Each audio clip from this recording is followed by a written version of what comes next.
Right, good evening everybody. Welcome to the September edition of the Planning Control Committee. Thank you for all coming this evening. We'll kick off with some apologies. I've got Councillor Froggatt, and I presume... Councillor Carr?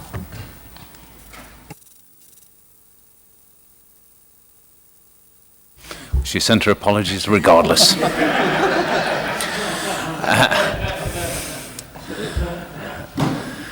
Thank you. Just as a matter of for items later, Councillor Ashburner, I know you're speaking later. I'm quite happy for you to speak from your seat where you are, sir. All right. Late items, there are none. Any declarations of interest from anybody? Nope. Minutes of the meeting held on the 18th of July. Thank you very much. Item 5, minutes of the meeting of the Conservation Area Advisory Committee. Sorry, Chair, I was hoping that Councillor Carr would be here. At the very end of the CAC minutes, there's a thing about the George Rennie Award. It says CAC noted the restructuring of the building on St Peter's Square. Any idea where that is? Russia. Are we putting that forward for the George Rennie Award? We'll get it amended accordingly. Thanks. Item 6, appeal decisions. Over to you, Ian. Yes, thank you, Chair. Just two items to report tonight. The first one, 134 Mansfield Road, sits within the Little Chester Conservation Area. People might know it, it's a barber shop. They've put in a new shop front and security shutters. Now, the shop front's okay, and it's an improvement over what was there previously, but they have installed a roller shutter box, so we've got concerns about it, tried to negotiate them away, but it was in situ and they wanted to retain it, and so it was determined accordingly. We refused it on the grounds of its intrusive nature within the conservation area. That was supported at appeal by the inspector, and an application for costs was also refused. Now, just to keep you in the picture, we're not going to take enforcement action. It's a small business. We are negotiating with the shop owner to get a reasonable solution, an alternative solution in place.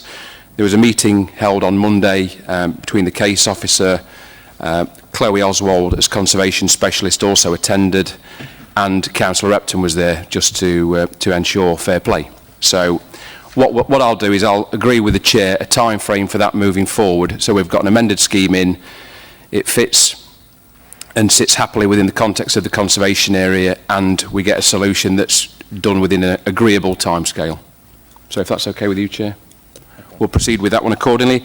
The second one, fairly straightforward, 135 Green Lane, top of Green Lane. It's a gable. It was an advert on the gable of a building, what we call a 48 sheet panel, internally illuminated. It was pretty garish.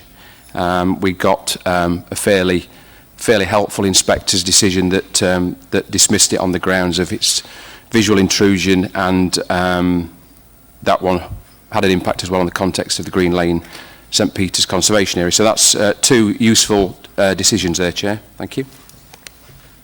Thank you, Ian. Item 7 then, development control performance for Q1. Yeah, thank you, Chair. I mean, I won't go through slavishly go through the report, but there's some, I'll draw your attention to the figures in paragraphs 4.8 about major application performance, which is 32% above government figures, and the non-major performance, which is nearly 20% above those government figures. So pleased with that, and also the appeal figures in paragraph 4.10 are also very pleasing in terms of the special measures regime that would kick in if you were to hit the thresholds there. So we're well under the thresholds for the appeal designation.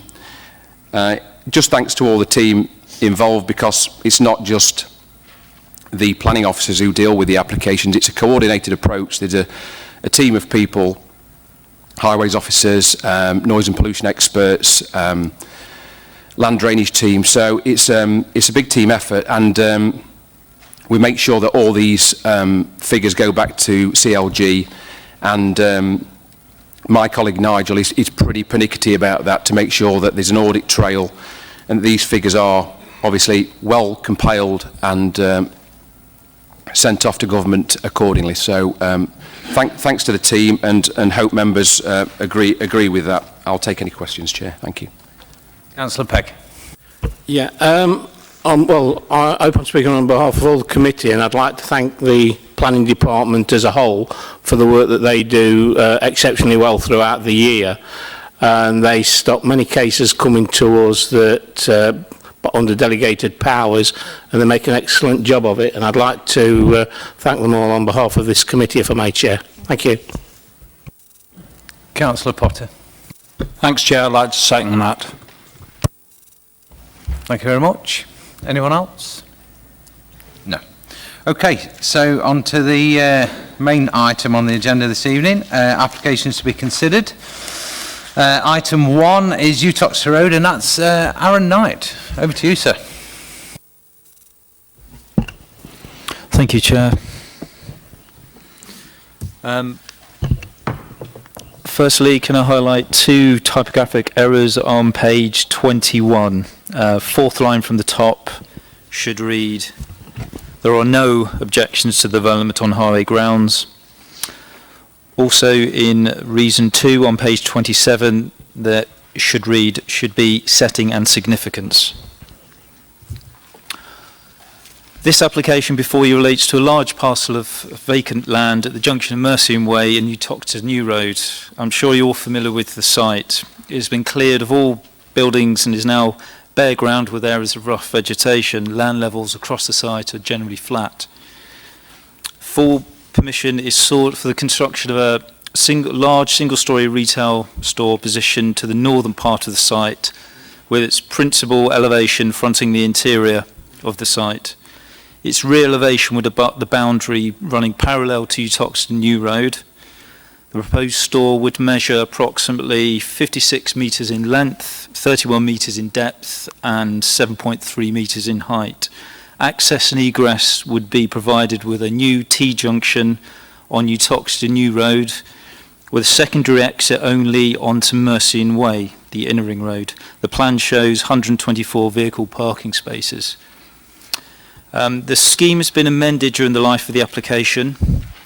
The changes include a low-angle hip roof design and a tower structure to the northeast corner of the building. The external appearance would be a combination of low brick horizontal sections and grey and white aluminium cladding. Apart from the west elevation, the building would feature horizontal and vertical glazing. I draw members' attention to the relevant planning history of the site, which can be read on pages 2 and 3 in section 2. Previously in 2017, a similar food store retail scheme was presented to committee and refused on design and highway grounds. The main differences between that refused scheme and the current submission is the overall design, relocation of the building from the southern end, bring it forward to the Uttoxeter New Road frontage. And another significant difference is an exit-only egress onto Mercian Way. In 2004, a residential scheme was approved for 172 flats, however, this was not implemented. The key material planning issues are detailed in section 7 of your report. To summarise, these are, in terms of retail policy, the committee report provides a detailed analysis of potential retail impacts and concludes that the proposal was unlikely to result in significant adverse impacts on any centres within the retail hierarchy.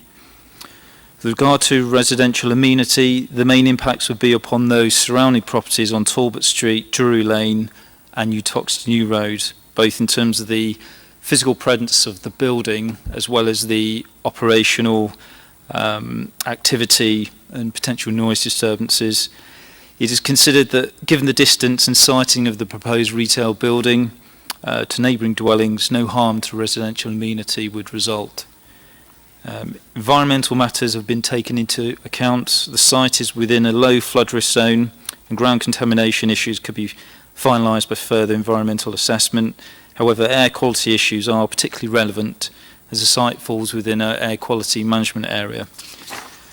The traffic generation and exhaust emissions resulting from the retail unit has the potential to increase poor air quality in the immediate locality, where the council is being required by central government to improve air quality. During the life of the application, the council adopted a traffic management strategy for the roundabout junctions here. Since the proposed store would have direct traffic impacts on the affected roundabout junction and Stafford Street, further information relating to an air quality mitigation strategy could be attached as a planning condition if permission is granted. An environmental health officer is present who can expand on any air quality matters if necessary. In respect of highways, the applicant has proposed a number of physical changes to the original application. Colleagues in highways have carefully examined and assessed the impact of the proposal with reference to a robust demonstration that a safe and suitable access can be provided to serve the development, and the localised highway network could accommodate the vehicular trips and movements to and from the site, with and without the air quality improvement scheme roadside changes in place. Section 7.2 provides a detailed analysis of these various highway implications, and it's concluded that on access, congestion, highway safety and parking grounds, the development would be acceptable, subject to conditions. My colleague, Highways Manager Paul Chamberlain, will separately address the committee. The application site is directly opposite the Grade 2 statutory listed engine house building, which is part of the Frygate Goods Yard site. And given that proposal effectively moves the retail building from the rear to the front of the site, it could be deemed that there could be an impact on the setting of the engine house heritage asset. Unfortunately, a heritage impact assessment has not been submitted, and so it's not possible for us to fully assess the implications of the proposal upon the heritage asset. In design layout terms, this would be a very large building with a 56-metre length of expanse, just 4 metres from the back edge of the public highway, running along the fringes of Uttoxeter New Road.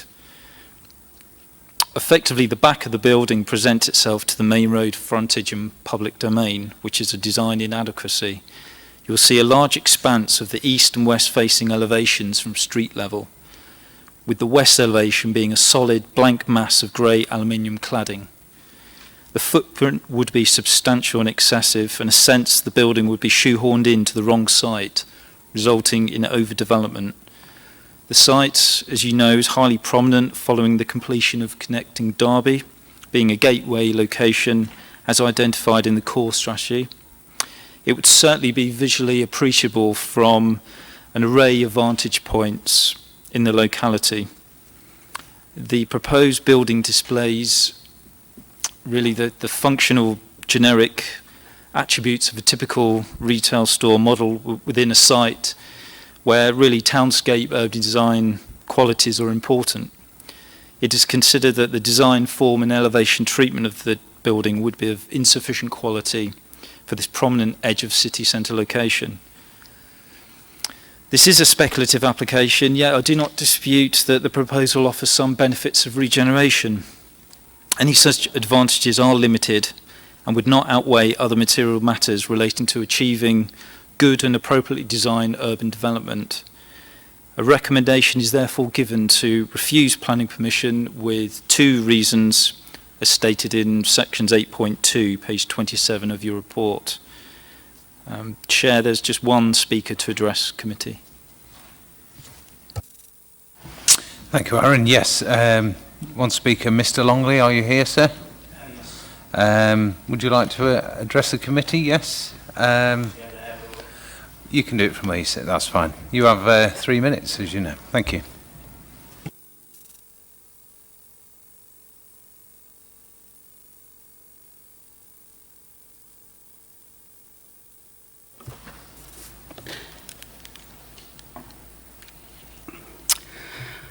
Thank you for the opportunity to speak this evening. Members of the committee will be well aware of the background to this site and the proposals for its reclamation. Previously, the site was occupied by the Trent Bus Depot and then a single-storey self-storage building. More recently, the land has been derelict.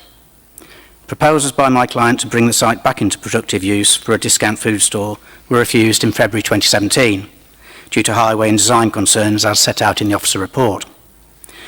The application before you tonight seeks to address the previous concerns raised.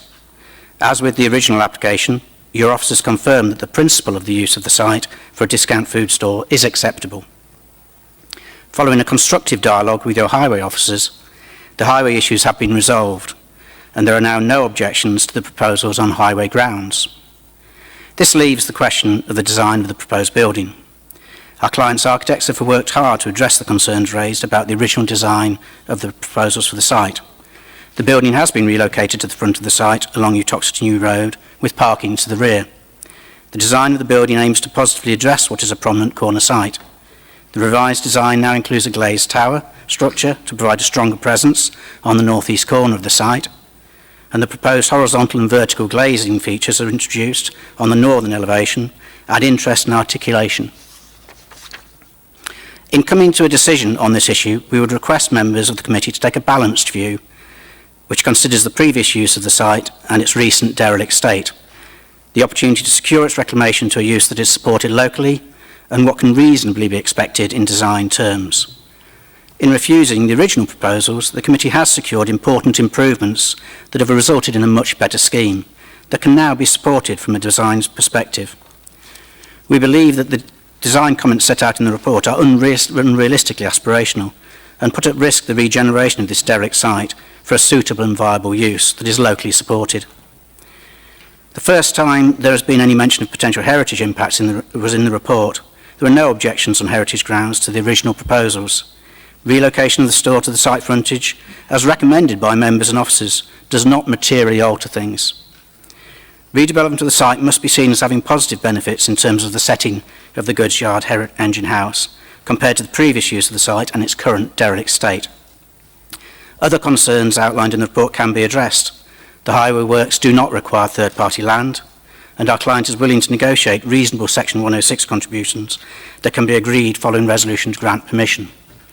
We would therefore urge members not to accept the officer recommendation and instead approve the proposals to secure the long-awaited redevelopment of this derelict site for an acceptable use that would bring important local benefits. Thank you. Thank you, Ms Longley. Councillor Pegg then, sir. Thank you. I do agree that this site does need something doing with it, but my concern is still the entrance and exit onto Utoxeter New Road. It's very close to the Great Northern Road junction. We have traffic flow issues in that area most day, well, every single day. Traffic coming down Mercian Way, turning left, excuse me, onto Utoxeter New Road, and then you've got the traffic coming down Utoxeter Road onto Mercian Way, heading to the city. And in the morning it is extremely busy. You can't get up and down easy. And for traffic to cross over the lanes is, in my opinion, is an accident waiting to happen no matter what you do. Because once those lights have changed on Mercian Way, you're coming straight round the corner, and you'll be on to traffic coming out of the car park. And as it stands at the moment, I can't accept that plan. Thank you, Councillor Pegg. Councillor Khan. Thank you, Chair. The last time this came before us was as LD, and they were thinking of opening at this particular site instead of Normanton Road. Well, they've opened the Normanton Road site now, and as I recall, I was the chair here, and I think Councillor Holmes, Matthew Holmes, said that if we were to grant this, people would say we are mad or fools. Well, during the time that is elapsed since that time, I have neither become mad or fool, and I don't see any alterations to this right now. You know, yes, they've changed the layout, egress, entrance, etc., but it's no difference. I mean, we have a council house car park. We can change the entrance to that, but it'll still be coming out onto, you know, Full Street or Derwent Street, Corporation Street. So it wasn't suitable then. Nothing's changed to make it suitable now. They can alter the design, they can, alter the layout of the car parks, but it's still going to come out on Stafford Street, Mercian Way, Uttoxeter Road, or Curzon Street. So that traffic is still there. There's nothing that the applicant can do about the road layout. Yes, they can change the site, as I said, but it wasn't suitable then. It isn't suitable now, and quite frankly, as it was said in the last time it came before, it had nothing going for it then, and nothing's changed since. Thank you, Councillor Khan. Councillor Kerr, did you want to speak? I think it would be helpful to be able to see the previous plans, and I probably ought to have, from people's comments, I should have prepared for this meeting to go back to them.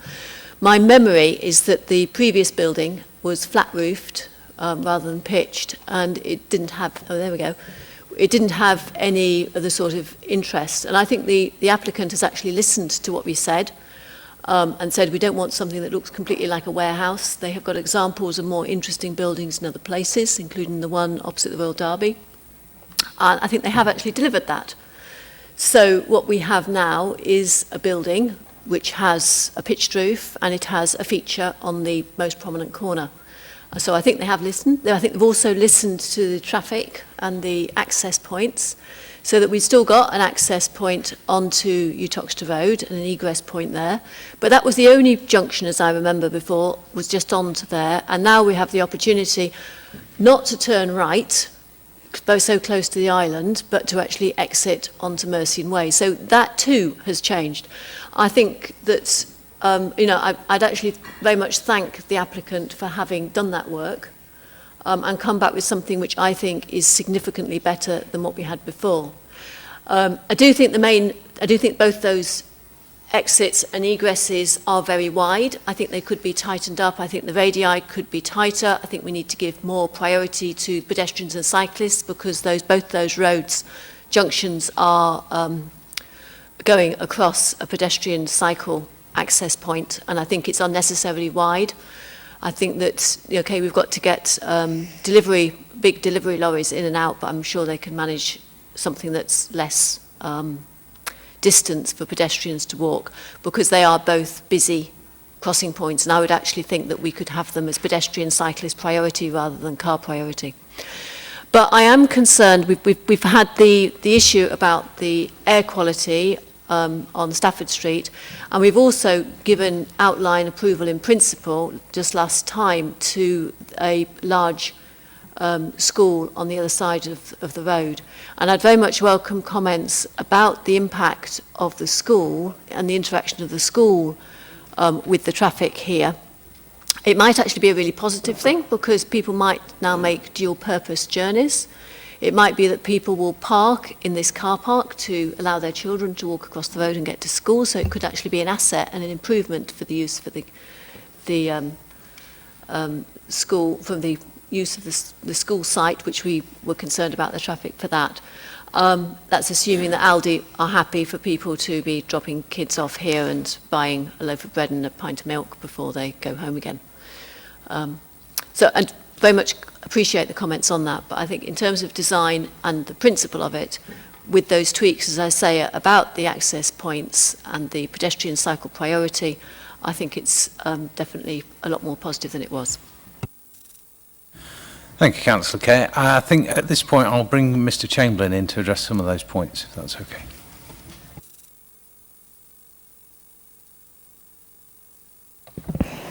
Thank you, Chair. Perhaps it would be helpful if I just gave an outline of the differences between can I have the one with the air quality layout, please? The Ghost Island drawing.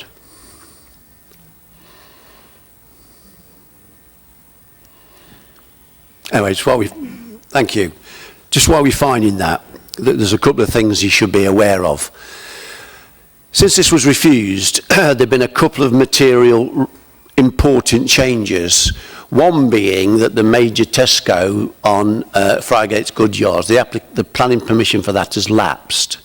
And consequently, we no longer have to take into account the traffic generated from the supermarket. So as you can imagine, that makes significant difference. The other one is that the central government has asked us to attend to air quality issues on Stafford Street there, and to do that we are proposing to do a scheme here, and that scheme actually takes out a lane. What you can see on the board there is the scheme that's proposed with the air quality scheme in. So last time the matter came to committee, we recommended it refused, and our concerns predominantly were traffic turning right in and right out of this site without any harbourages or anything. The resubmitted application has changed this. So what they've effectively done, this land here is the public highway, and this land a little bit here is the public highway. So what they're proposing is to shove that footway and bus lane out into the grass. And what you get from that, what it means is you can put a harbourage in, look, a Ghost Island harbourage, which runs through there. And what that provides you with is somewhere for people to wait to turn into the site. You can still come in left here. One of our great concerns were turning right out, and what they've effectively done there, and this needs a little bit more design, but they've put a refuge in there to try and dissuade people. Now, in the middle of the night, you'll dissuade nobody, but when it's busy, you'll dissuade people. And as a method of making that more effective, an exit only has been proposed onto Mercian Way. So effectively, if you want to go down there or you want to go round the ring road, you use a roundabout to do that. And to stop people turning right out there, look, they're proposing to extend that refuge out there. Now, this is not a fantastic thing to do, and in normal circumstances, it's perhaps something we wouldn't propose. But the simple fact is this is not an easy site to redevelop, and that's the sort of compromise you've got to make if you want the thing to come forward. One of the other, what happens at the moment, because one of the other benefits that you get out of this scheme here is you also get a right turn lane into Great Northern Road.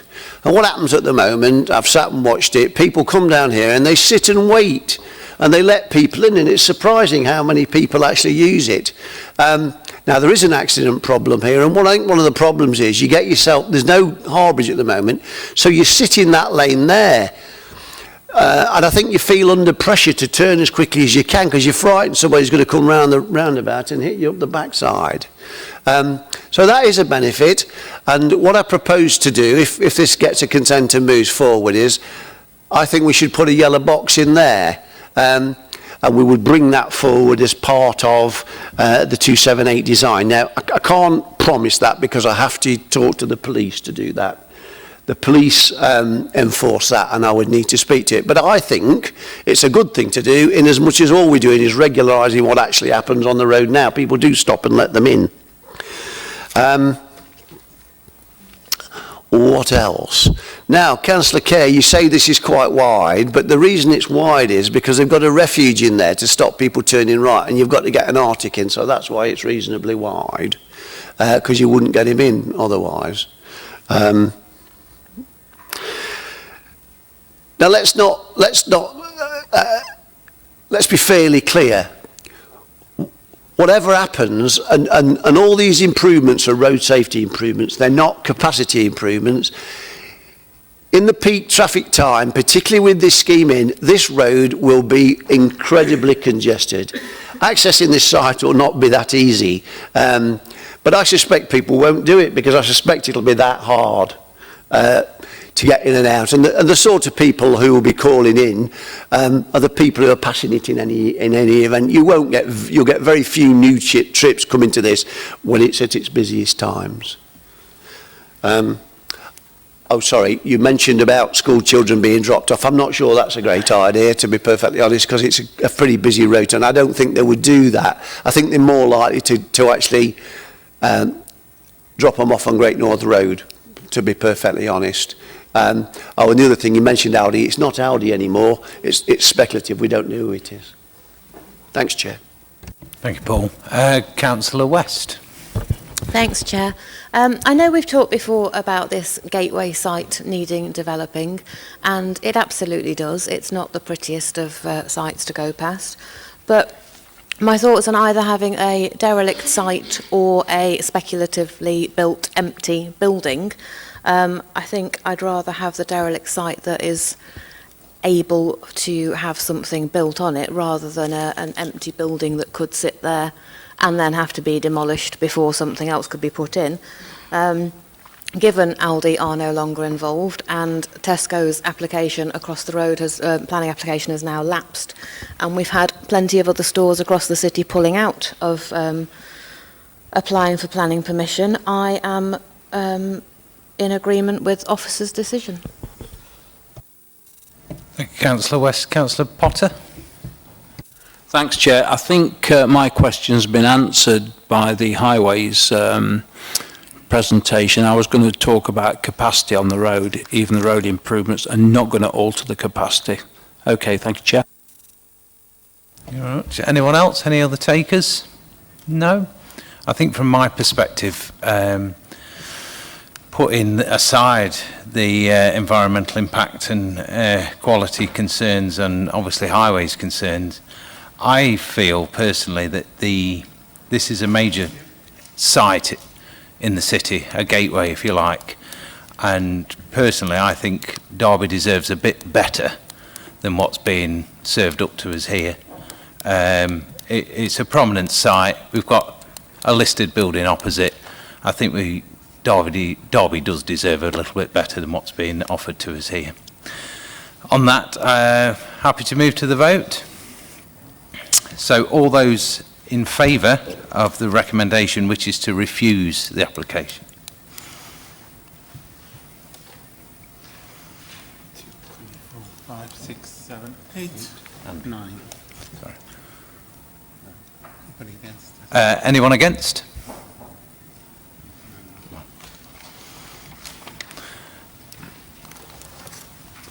Application Chair, is that on the grounds as set out in the report? Yep. Everyone in agreement with that? Yep. Thank you. That's lost. Thank you.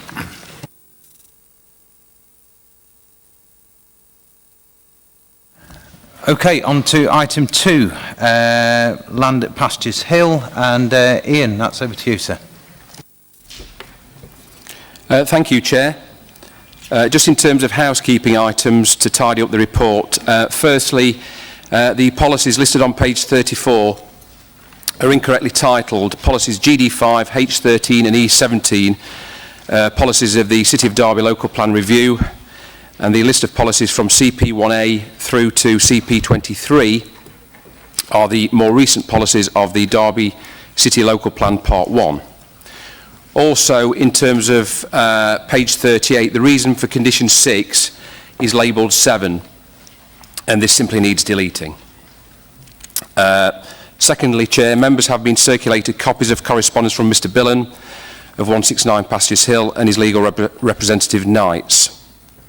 This correspondence deals in detail with, amongst other issues, concerns relating to deviations from the original planning permission, the nature and adequacy of amended plans following the grant of planning permission, and the Council's failure to effectively accept and deal with the unauthorised development in this case. Mr Billen has also submitted details of other enforcement cases relating to the unauthorised works to new dwellings in other parts of the country. And as I say, Chair, these have been circulated. Third item, Chair. The site visit referred to on page 30 of your report was carried out on Tuesday and was attended by yourself, Councillor Potter, Councillor West and Stephen Teasdale. We were able to inspect the site from all sides, and the householders kindly allowed us the opportunity to enter the dwelling and take views from the dormer windows serving bedrooms 1 and 3. And the pictures on the screen show views from the dormer window hosting bedroom 3. The case officer has also assessed the development from all sides, including from within 163 Pastures Hill and from within the curtilage of number 169.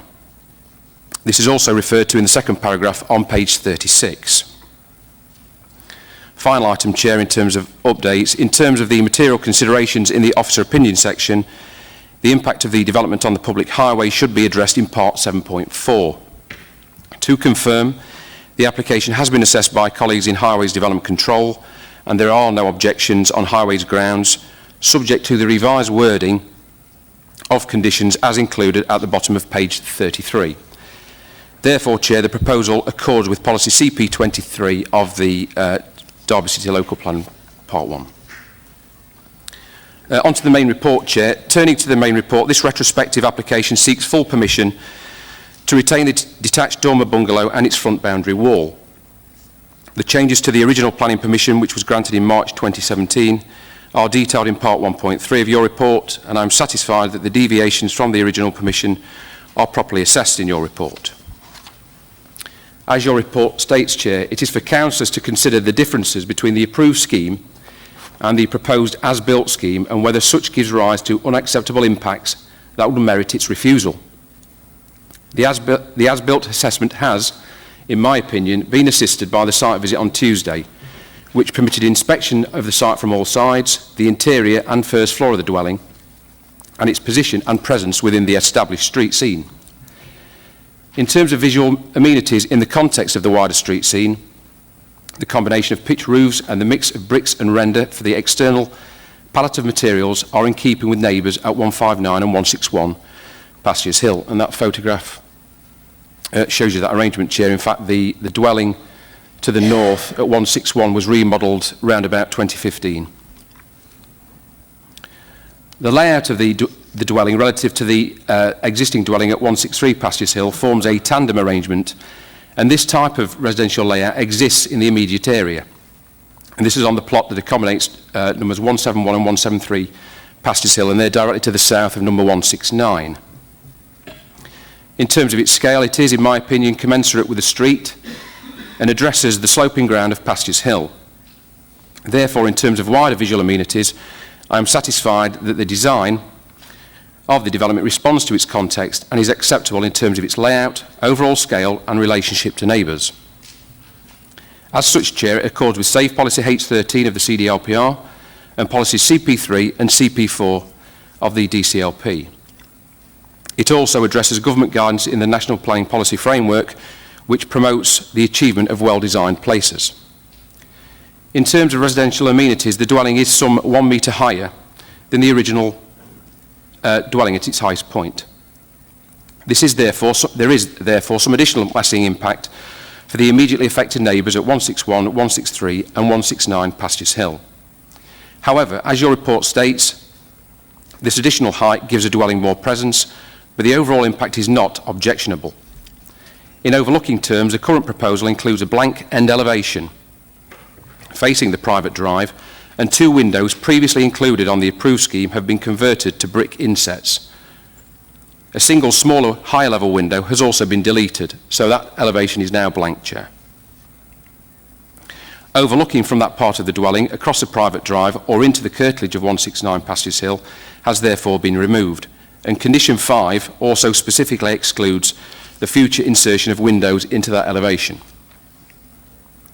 In the rear roof plane, the dormer window that serves bedroom 1 and faces 169 Pastures Hill has been enlarged from the approved scheme.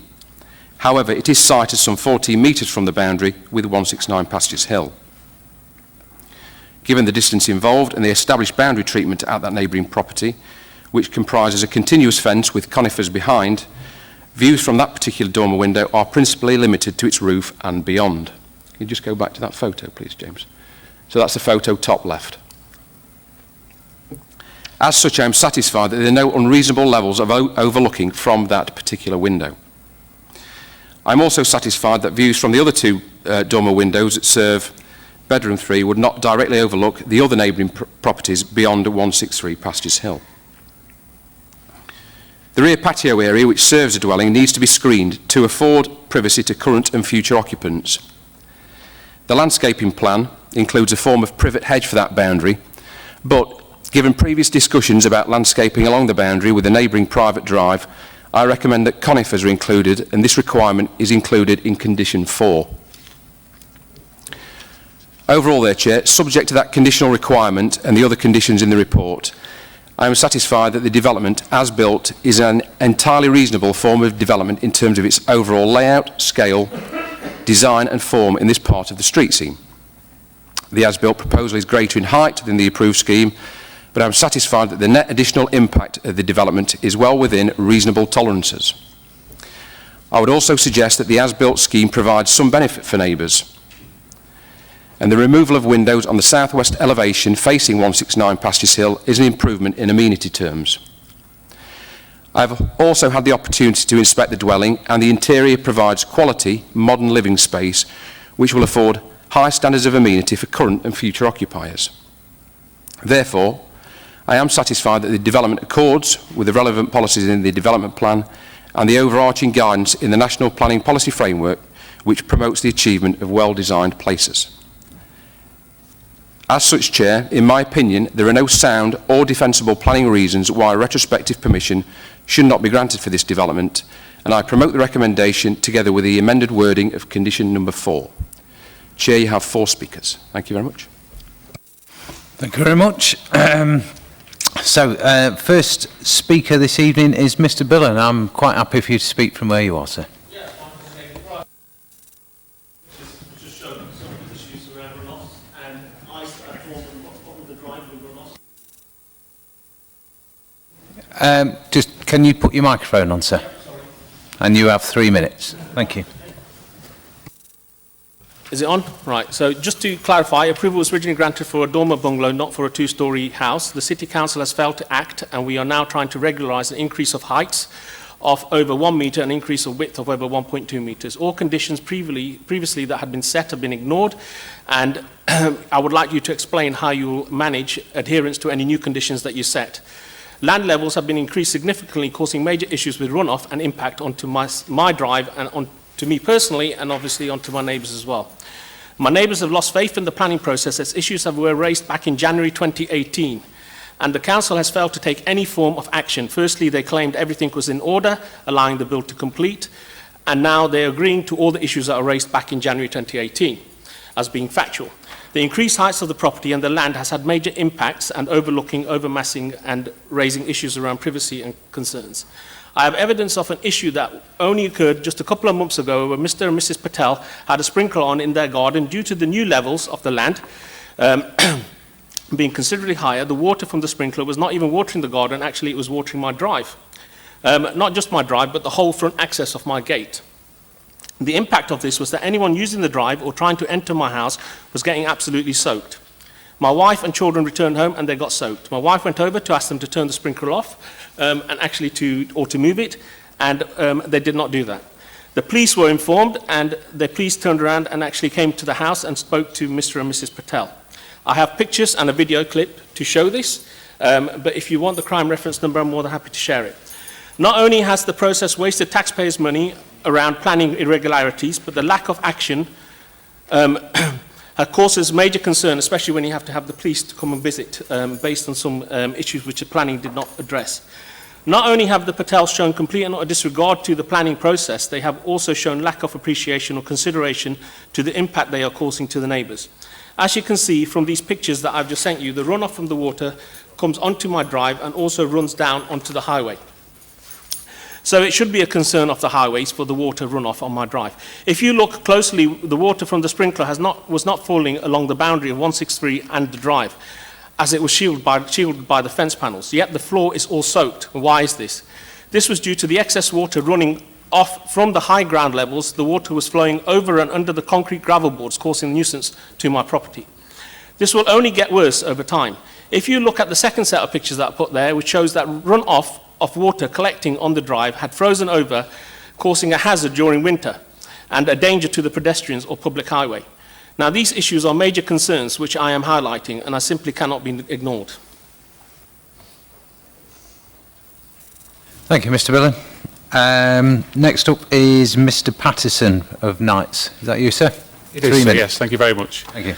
This retrospective application is being dealt with today, some 18 months after a number of issues of concern, including in relation to the height of the slab level, were first drawn to the attention of the Council, and many months since the dwelling was completed.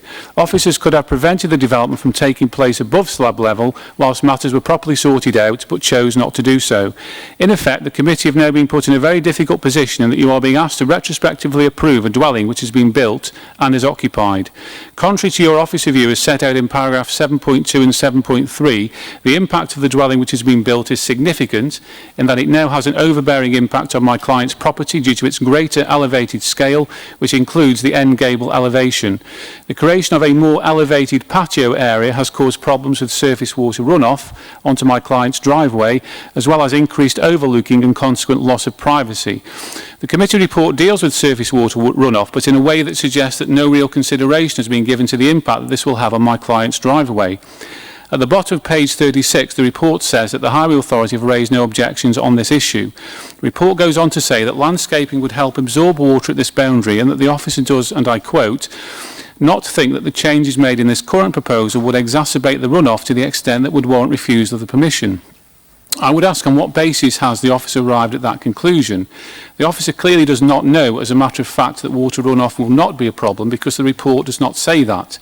In granting planning permission for any development, an authority should not authorise a nuisance on neighbouring land, which we say it would be doing in this case, unless steps are taken to deal with the issue through an appropriate condition. The Council have been put on notice that this is an issue, and if this development is approved and nuisance occurs, then my client will look to involve not only the owner of the neighbouring property in any proceedings, but also the Council on the basis that it authorised the nuisance in full knowledge that there was a potential problem. Although my client is very aggrieved about how this matter has been dealt with by officers from day one, he appreciates that the property is now occupied, and with this in mind would suggest the following as a way forward. Amended plans are submitted, firstly, that amended plans are submitted such that the southwestern gable elevation is reconfigured to provide a hip-to-roof feature rather than a gable end feature.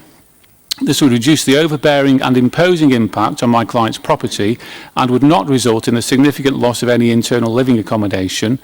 Secondly, the ground level of the patio should be lowered and the land adjoining my client's driveway should also be lowered to the originally approved levels and a stepped access introduced in order to prevent surface water runoff as well as the planting of vegetation along that boundary. The suggested changes are proportionate and reasonable and clearly preferable to the loss of the whole property. If matters had been dealt with correctly by the developer and indeed officers from when the errors were first pointed out, then all of this could have been avoided. However, the fault does not sit with my client, who is entitled to expect that proposals will not change materially once permission is granted without a developer going through due process. Unauthorised departures only serve to undermine the planning process and the public's confidence in it. Thank you. Thank you, sir. Excellently timed. Mr. Foote, are you here, sir? You have your 3 minutes. Thank you. Firstly, thank you for the opportunity to speak in favour of application at 163A, Pastures Hill. I would like to start by apologising to the planning officers and the members regarding this prolonged series of applications that have partly resulted in by several errors on the original drawings. Proposed in front of you is a home that sits well within the street scene and completes the street line along Pastures Hill. The applicants are delighted with their retirement bungalow, and although in their 70s and 80s, they can remain in the area they've lived for 30 years and live closely to their family and friends. They've endeavoured to work with the planning department and the neighbours throughout the build process in an attempt to resolve perceived issues. They've bricked up 3 windows from the approved scheme, removing views over the neighbour's private drive. They're also willing to install conifer hedge lines along the neighbouring boundary if the application is approved. The elderly couple are trying to be accommodating and positive throughout the process and are more than happy to continue this neighbourly approach in the years to come. We are aware of several outstanding concerns that have been highlighted throughout the committee report, one of them being the surface water drainage and the installation of a soakaway in the front garden. There is no soakaway installed. We've installed attenuation tanks, a sud system within the front garden, which connects to the main sewer on Pastures Hill. The tank reduces the water flow into the main drain, overloading the sewage system during the peak times. There's no surface water from the new house which discharges into the private driveway. This is not true. Regarding to the BT query that's on the report as well, the applicants are also more than happy to allow BT to relocate the BT cable that goes over their property. If the neighbours are concerned and wish to organise the relocation with the private drive owner and BT, they can assess the site with a few days' notice. This is not an issue in the slightest. This application is to approve the dormer bungalow as built, and hopefully after visiting the site you can see it's a welcome addition to the street in both appearance and use. I ask the committee to approve this application. Thank you, sir. Final speaker is Councillor Ashburner. Over to you, sir. Thank you very much, Chair.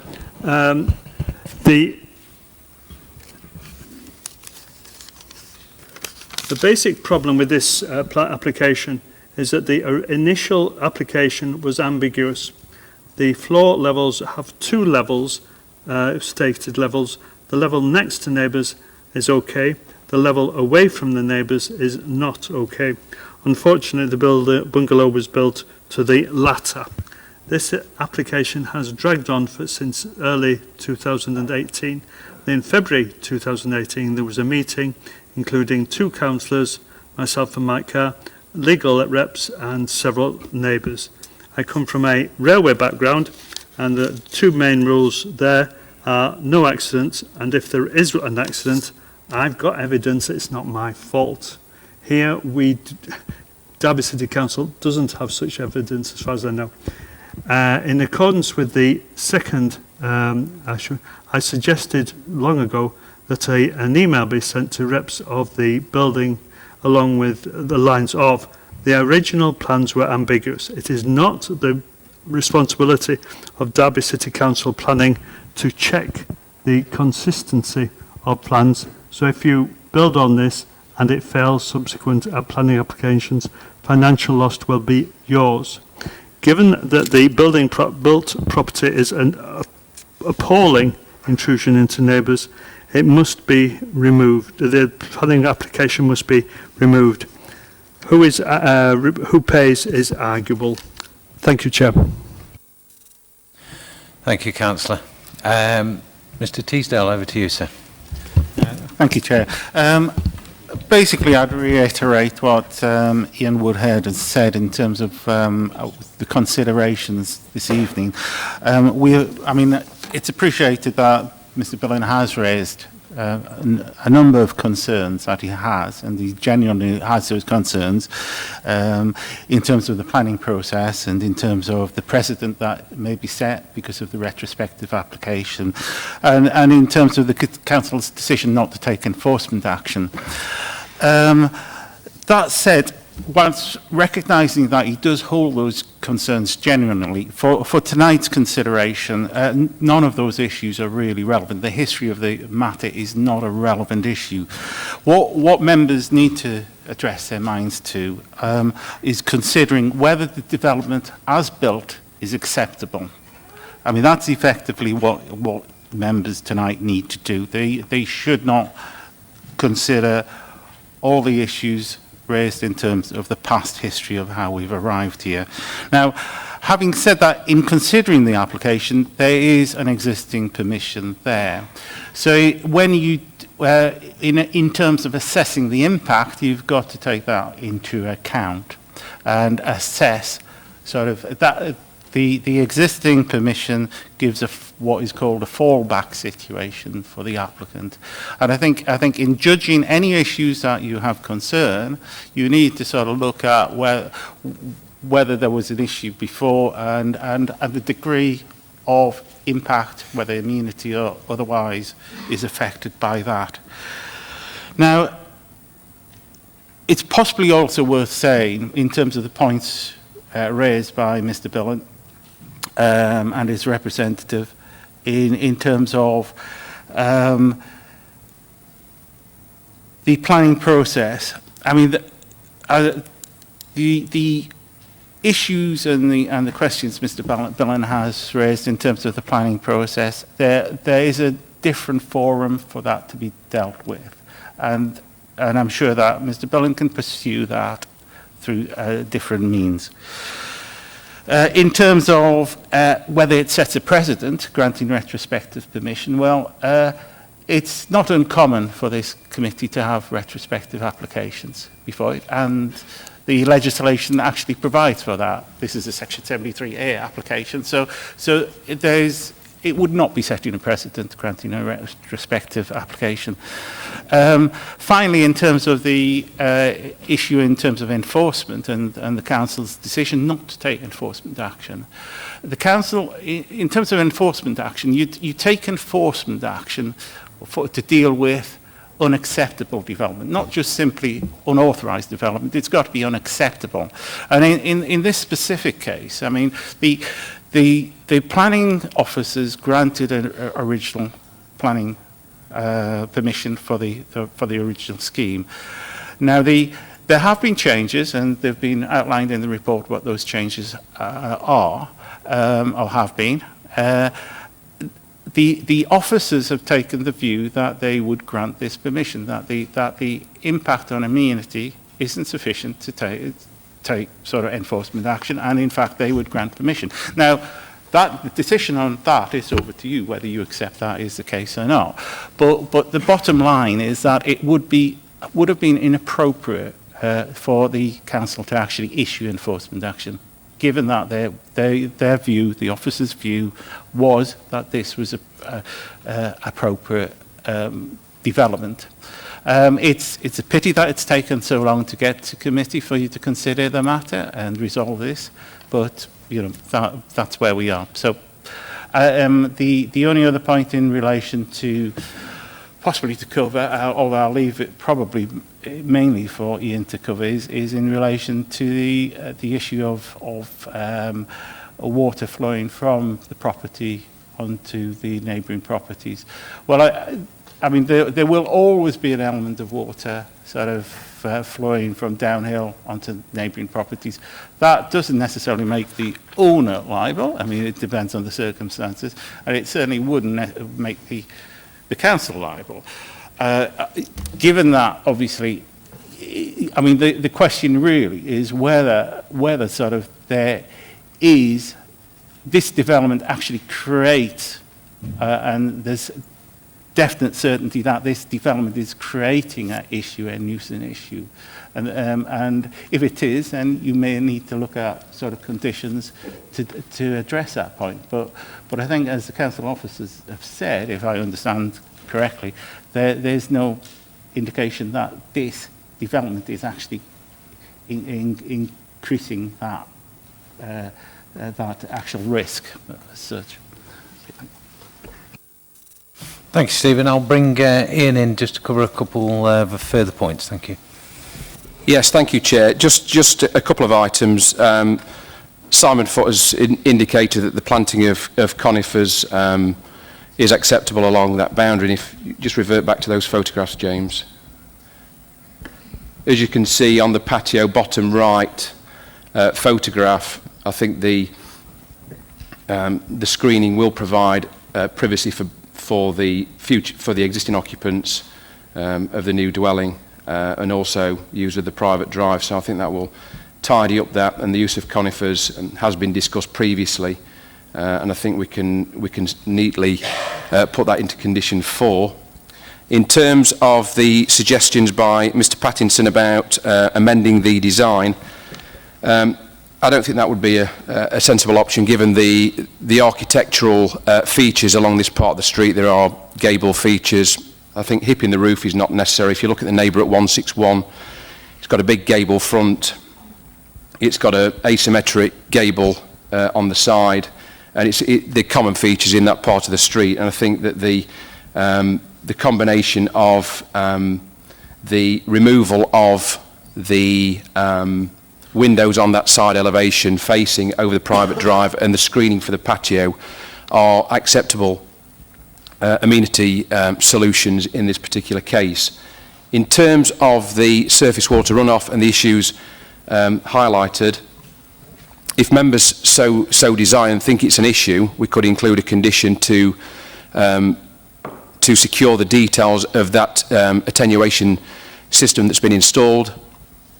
If you thought that was an issue, of course, surface water draining from one site to another is also a civil matter to be addressed between the parties concerned.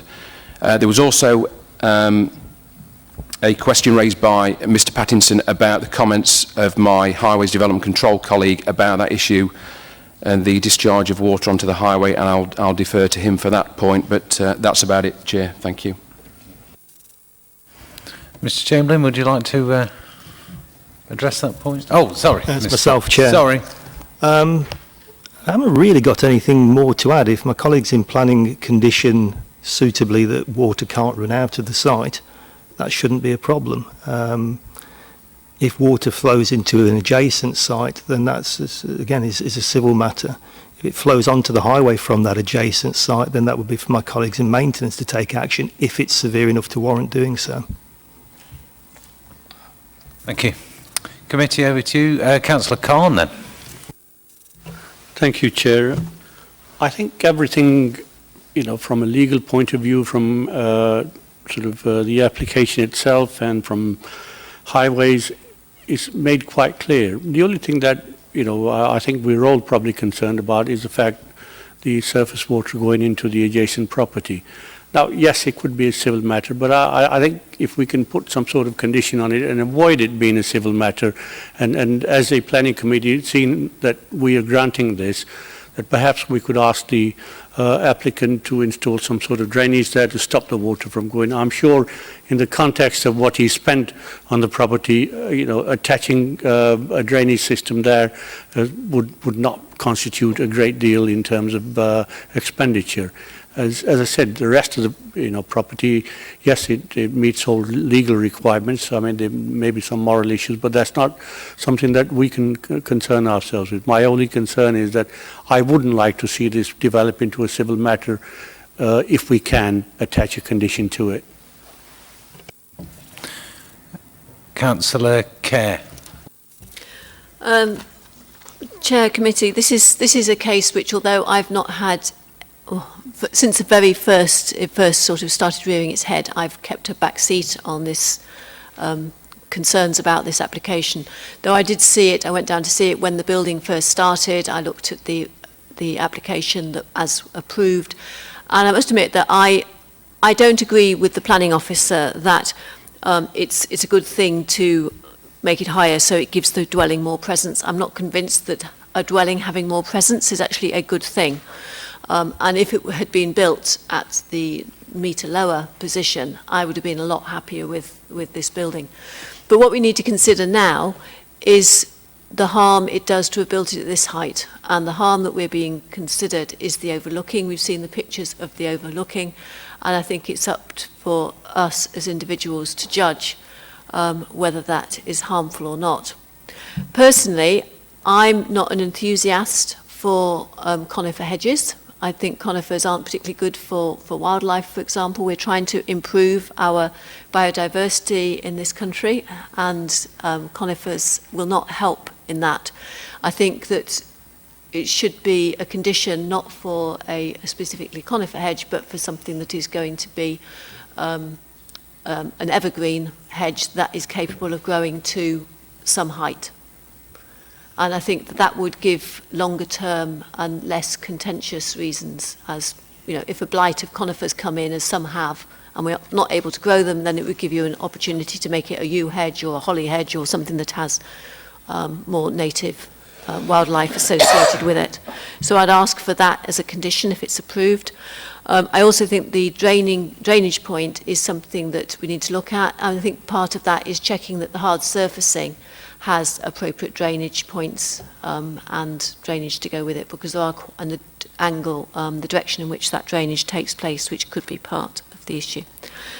Having said that, we have now something in front of us. If it had come to us as a planning application, we would be judging it on what it is now and the merits of that separately to what it might have been if it had been built as approved from a couple of years ago. Thank you, Councillor Kerr. Just one little thing to add to or to comment on there. You and Holly, from my degree in horticulture, are extremely slow growing. I know. However, I'm sure those parties interested don't want to wait 100 years for a hedge to grow to the required height. I happily bow to your horticultural experience, but I wish you could persuade the hollies in my garden to grow more slowly. No. Councillor West. Thank you, Chair. Having been on 2 site visits now, I think the development is really good. It fits the street scene very well. I also appreciate the applicants obliging us a second visit this week. I do note that we have condition 3, which provides for prevention of the discharge of surface water, which I welcome and hope it resolves issues going forwards.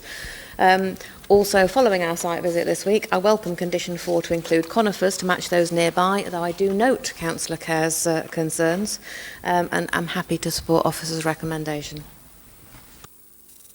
Very much. Any other speakers? Councillor Khan had a proposal. Would anyone be interested in seconding it? I believe that was for some sort of drainage. That's specific.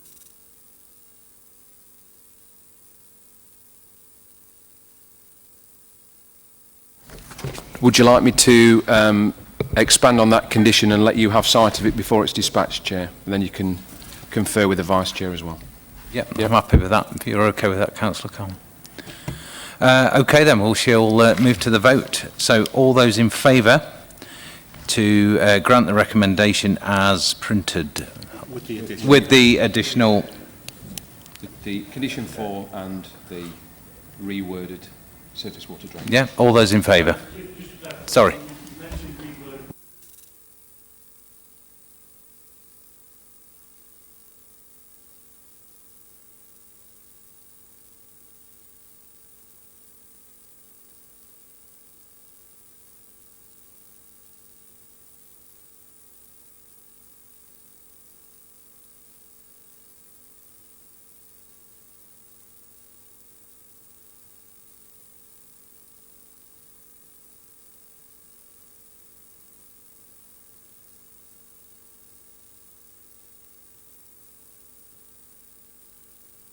Everyone happy with that? Yeah, so all those in favour to grant permission of this recommendation with the conditions attached, all those in favour? 1, 2, 3, 4, 5, 6, 7, 8. Yeah, sorry, yeah, sorry. Any against? 9-1. Okay, thank you very much. Permission is granted. Okay, on to item 3. Pelham Street, and I believe that is Sarah. Thank you very much. Thank you, Chair. This is a change of use application from a residential dwelling to a 13-bedroom house of multiple occupation for use as student accommodation at number 7 Pelham Street. The application relates to a former steam mill, a 2-storey traditional mill building which was converted to a single dwelling in the early 2000s. It lies within a terraced residential street near the city centre, and it currently has a yard which has been used for on-site parking with an existing access onto Pelham Street. There were limited external alterations proposed to the building in the form of windows and doors only. The building is to be subdivided into 13 ensuite rooms for let as student accommodation, with communal living and kitchen space on the ground floor. The outside yard is proposed to be laid out with 4 parking spaces, motorcycle parking and a cycle store.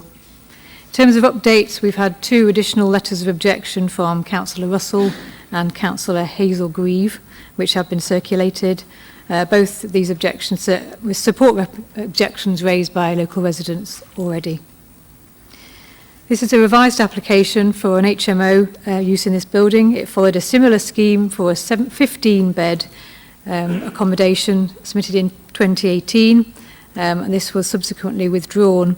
The main changes in this proposal are the reduced number of bedrooms and revisions to the layout to improve the relationship with nearby houses. The first floor outside area, which is attached to the main building, is only to be used as a fire escape, and would be for not for amenity space, and this is controlled by a condition 4, which is in your report. 37 objections have been received from local residents and 2 ward councillors, and 2 petitions have also been received. These raise various concerns about harmful effects of the intensification of the residential use of the building and the detrimental impact on the character of the local community. In particular, concerns are raised about loss of amenity and lack of car parking for the proposed use. The Highways Office has provided detailed comments on this application, which are in your report. He advises that not all of the 4 parking spaces as shown could be occupied at the same time, and that there is likely to be some on-street parking arising from the proposed use. He estimates that the development could attract around 5 additional vehicles to the vicinity, and some of these could be motorcycles. His view is that the use would not lead to a severe impact on the local highway network as defined by the MPPF, and therefore no highway objections are raised on highway safety grounds, subject to various conditions which they've recommended, and these are attached in the report. The proposal has also been considered by the Housing Standards team. We're generally satisfied that the room sizes and the amenities provided within the building are satisfactory, and they raise no objections to the proposed use. In terms of impacts to a more intensive residential use of the building, from a 4-bedroom dwelling to a 13-bedroom HIMO, in terms of local character, say highway safety and residential amenity, we are satisfied that the proposal would be acceptable and accord with the intentions of the relevant local plan policies and the overarching guidance in the MPPF. Proposal is therefore recommended for approval subject to the suggested conditions in the report. You have 4 speakers. Thank you, Sarah. We shall start with Miss Bradley then, I think. Are you here? You have 3 minutes. You can sit where you are, no problem. Thank you. Thank you for taking time to listen to our concerns. I feel that the sheer number of objections that were written and the vast number of signatures objecting to the plans should speak volumes to you about how the local community feel about this. I would like you to take very serious consideration to some of the few more poignant issues. We've been proud residents of this area since childhood, and in recent years we've been appalled to see much of the area fall into decline, and in truth do feel that it's an under-resourced and often forgotten area. The long-term residents here in Stockbrook are rich in community spirit and are invested in seeing the area rejuvenated, and local councillors have supported us with this endeavour. By their transient nature, I think you could all agree that students are unlikely to be committed to the local environment or to wish to integrate into the community in this way. Pelham Street and the streets surrounding the site of the proposed HMO are predominantly occupied by homeowners, family and people with long-term let agreements. Students, we can't deny, have a characteristic lifestyle, and introducing a student HMO of this scale into an established family-based tight-knit community will likely adversely affect the quality of life for the existing residents. It's not in keeping with the characteristics of the surrounding area, and it brings with it a very real and likely possibility for antisocial behaviour, and as has been seen near other properties with large shared bins, the potential for fly tipping. There's huge demand for family homes and disabled housing in Stockbrook, and had proper time, consideration and research been done before buildings works began, then this development could have been designed to be both an ethical community investment while still being a profitable business opportunity. However, works have already been begun and it's already been converted to a 6-bed HMO. This will likely already cause many of the issues that we're raising in relation to the proposal, not least of which is an issue with an unacceptable impact on road congestion. It's already a congested street. The traffic report that was supplied alongside the application is dated and frankly incorrect. There are currently 23 vehicles belonging to the residents of this street. The potential for actually an additional 13 individual lettings bring with it the potential for 13 more vehicles, and the current plan has given provision for only 2 usable off-street parking spaces. It would be impossible to enforce that residents even use those. Even if only 70% of the new occupants have vehicles, this would still equal 9 additional vehicles, and the proposed plans bring an increase of vehicle congestion on this tiny street by 30 to 40%. Small vehicles, let alone larger emergency vehicles, already have difficulty in negotiating the tight corners around these areas. We know that it's absolutely essential that they can swiftly reach their destination. Are any of you really satisfied that these plans do enough to answer to the issue of increased congestion and parking concerns when you consider what's really at risk? The community here has nothing to gain from these proposed plans and has very grave concerns about the detrimental impact that it could have. Who will be accountable if an emergency vehicle is not able to reach its destination in a timely manner? Please give careful consideration to our concerns. Thank you very much. Our next speaker is Miss Pearce. 3 minutes to use. Thank you for the opportunity to speak today. We'd like it to be known that 6 residents on Pelham Street actually work for the local university and understand students and their needs, and there is actually nothing special or competitive about this proposal to benefit students. University halls have plenty of parking for students and guests, outside areas, 24-hour attendance and free travel on unibuses which directly have stops outside, and the private luxury halls have gyms, gardens and cinema spaces and actually cost less per week than this development is priced at. There's also currently around 3,000 student rooms in university halls, with another 1,000 in private halls, not to mention private lettings. The university recently sold halls and is likely to be closing a block because they do not have enough students to fill them. It is a fact that students themselves easily find adequate housing in Derby, and there is a clear lack of evidence to support further developments for student residences. It is extremely likely the majority of students will have cars due to the distance to the university. They won't be walking into town to catch unibuses when they've got books, laptops and other study materials with them. Furthermore, if students are walking around with personal items, they're actually a target for crime, and during the last year we've experienced break-ins and daylight muggings, so everybody's safety needs to be considered. In addition, 13 new tenants also mean 13 sets of parents, friends, guests, Amazon and food deliveries competing for parking space. It is clear from the planning not only has the number of residents' cars been conveniently underestimated, the availability of spacing for student cars within development has been overestimated. Students need space, and the balcony is accessible from the outside staircase. This and the fact that the windows in the bedrooms are not glazed and they open outwards means a lack of privacy and increased noise for both students and local tenants. 13 students also means 13 different TVs, radios and music tastes which will compete to be heard in the development and will add to noise disturbance. The plans further confuse higher and further education students, and they have completely different needs to each other. Furthermore, there is no way to ensure a resident is a student due to data protection, which questions if in future it will stay purely for students once planning is granted.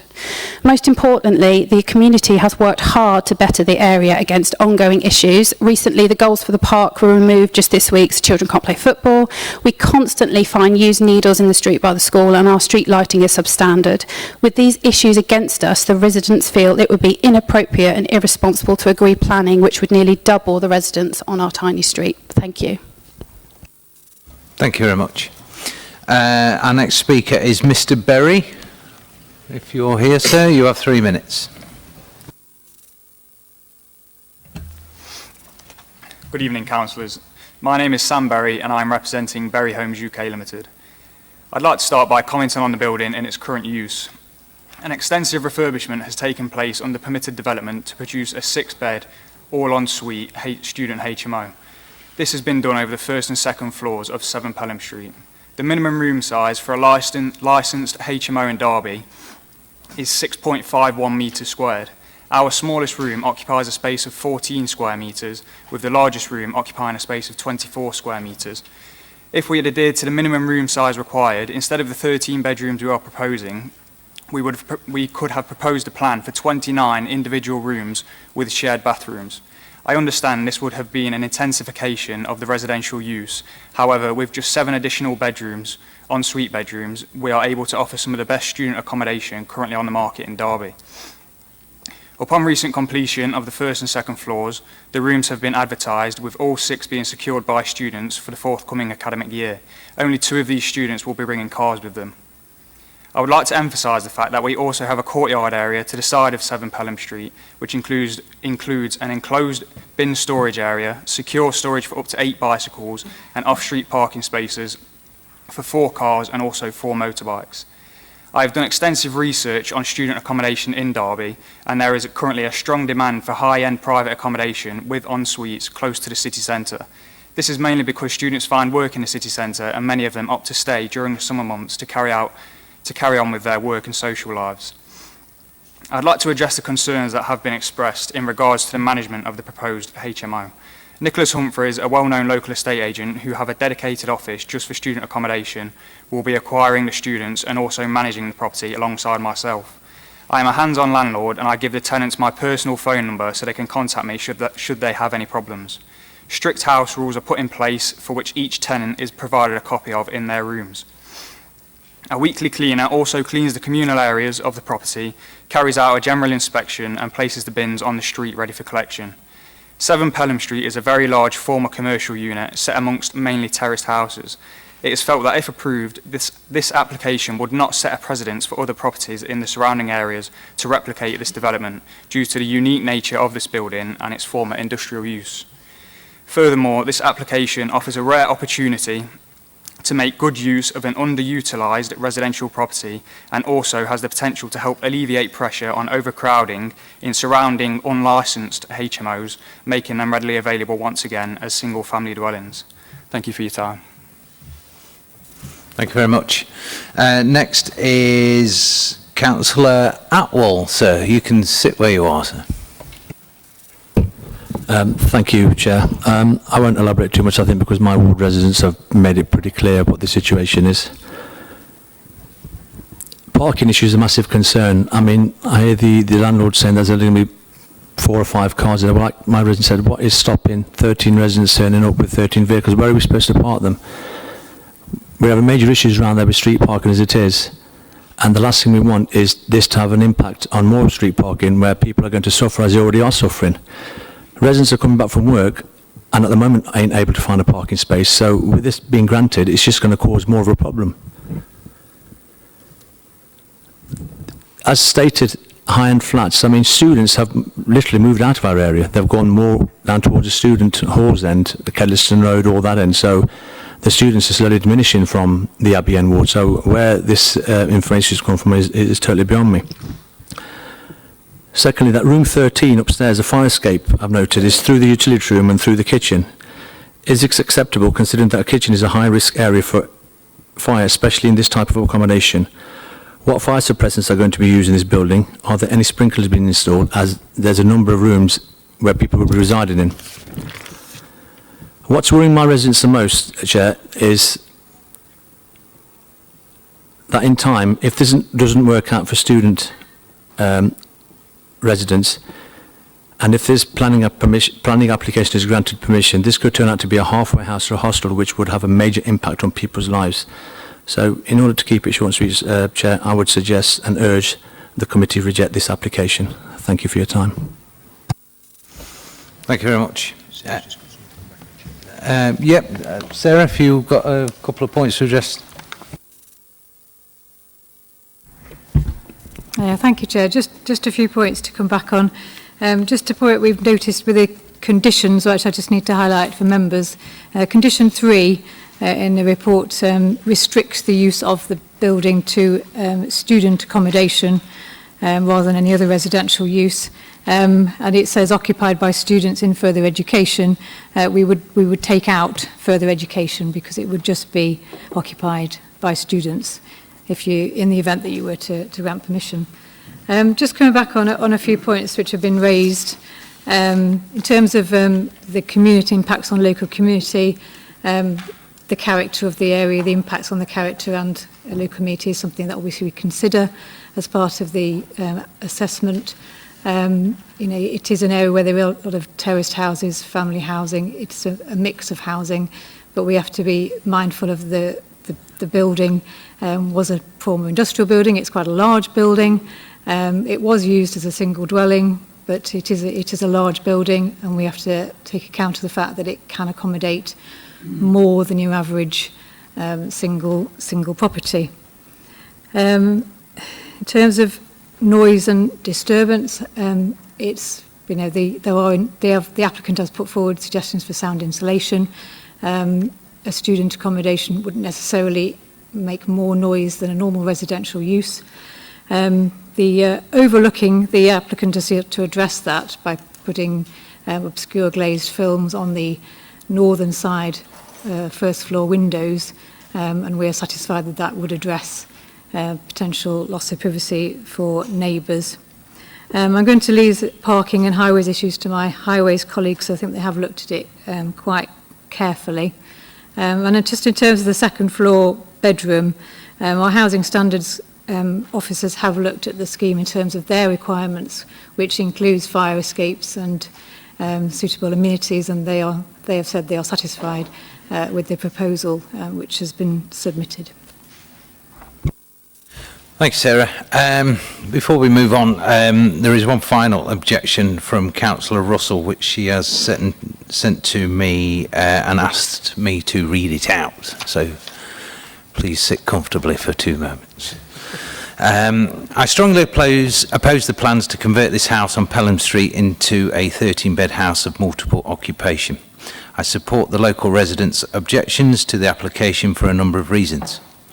As the committee will note, a number of objections have been made by those neighbours who live in very close proximity to the planned development. At the time of writing, 37 objections have been recorded on the planning portal, along with a petition against the proposals, totalling some 240 signatures. This clearly demonstrates the strength of feeling the community has about this proposal. The height of the building is causing concern. The upper floors of the property mean that the occupants can look directly into neighbouring living rooms and even bathrooms. People who live on the street are concerned that the view from the development will affect their right to enjoy their own homes in privacy. Another concern for local people is parking. There are already a large number of cars parked on the street. Due to the fact that this street is not located in the university quarter, the students who move in will not have access to the free university bus, which operates in other areas. Yes, you owe us all a drink, Councillor Potter. Absolutely. This will surely lead to more students owning cars and adding more cars to an already overcrowded street scene. There is also a serious concern about the addition of more student housing. It is widely known that the university have had to close Lonsdale Hall because they are unable to fill all the places. This suggests that there is a reduction in the demand for student housing. Derby City Council's core housing strategy details the demand for family housing and that the waiting list for social housing in the city is around 18 months. Surely this suggests that this type of accommodation in this area of the city is not what is required. I cannot emphasise enough the disappointment that local residents feel about this planning application. They feel that they have been ignored and forgotten, and I fear that their feelings will be downtrodden further if this planning application goes ahead. For all the reasons above, I urge Planning Committee members to vote against it. Councillor Sarah Russell. I will go from that over to highways, if I may. Thank you, sir. Thank you, Chair. As the application, as 6 of the units are already in occupation, I can't consider them in my assessment because they're already there. So it's only the additional 7 units that I can be concerned with. As I put in my report, I estimate that they could bring it to additional 5 vehicles onto the road. Could be less, could be more. Unfortunately, I can only ask for refusal if the development is unsafe in highway terms or if it's going to cause a severe impact on the network. As we know from the appeal at Brighton Road, that's just not possible to demonstrate. Therefore, I don't have any reason to ask for refusal. Councillor Pegg. Well, I think the committee knows my opinions on HMOs, having been blighted with them in my ward. But certainly, I know this site, and I know the area very well, having been born and bred in the area. That's the site of the old mill, and I worked there for quite a few years. There is a lot of traffic around there. You go this time of night and you will struggle to find a parking space or anything else. It isn't the right area for student accommodation. the amount of problems we have it all over the city with students who come home late at night, drunk and so on and so forth, creating havoc for the local residents. We've got accommodation within this city. We've even got a further application later on for student accommodation in Agard Street. And that is the areas where we should be putting students near to where the free transport is. There's no free transport around that area whatsoever. And to me, it is totally wrong to put student accommodation within this area, and I will be voting against it. Thank you, Councillor Pegg. Councillor Khan. Yeah, thank you, Chair. I mean, in principle, I don't have any problem with HMOs, providing they're in the right area and they offer the right accommodation. Now, Mr. Barry has told us about how lovely the accommodation, they're providing, and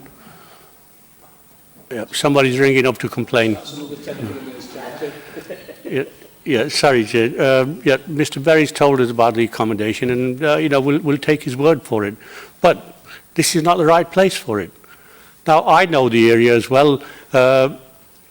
If we're saying that adding 13 units onto a street with 30 houses is not going to make any difference to them, I think we're kidding ourselves, and we're trying to kid the residents as well, because it will make a great deal of difference to them.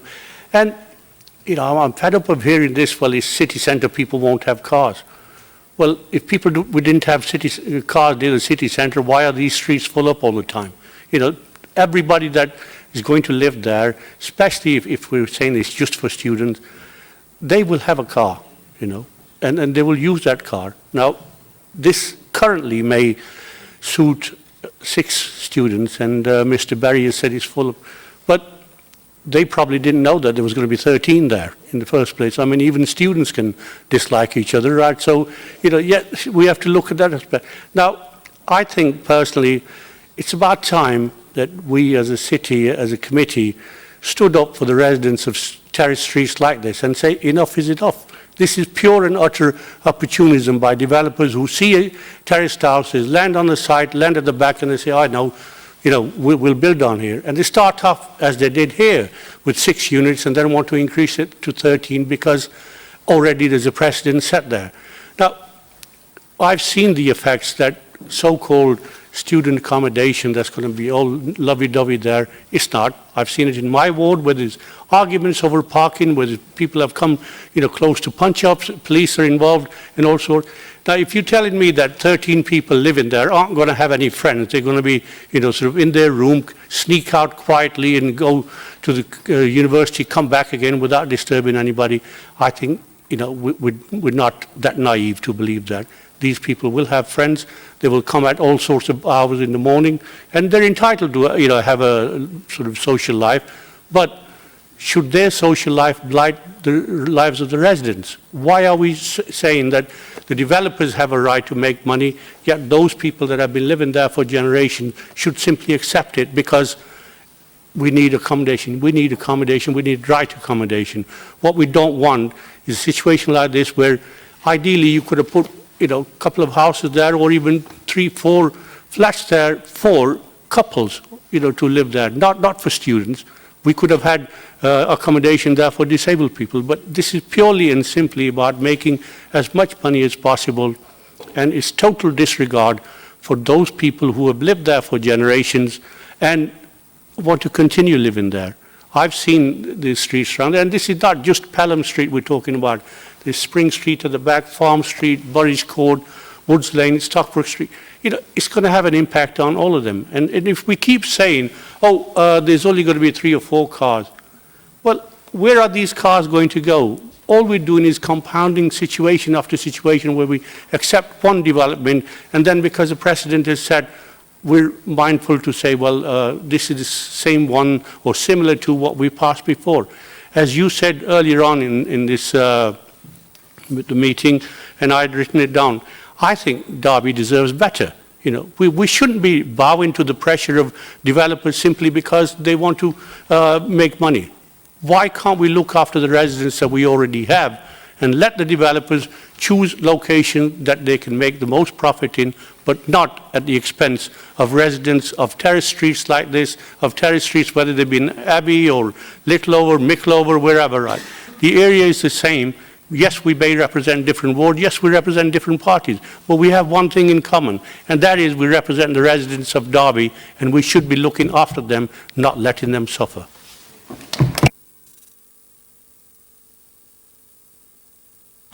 Councillor Kerr. That was a rousing speech, wasn't it? One of the things when I've been along Pelham Street is actually looking at this building and thinking that it's different.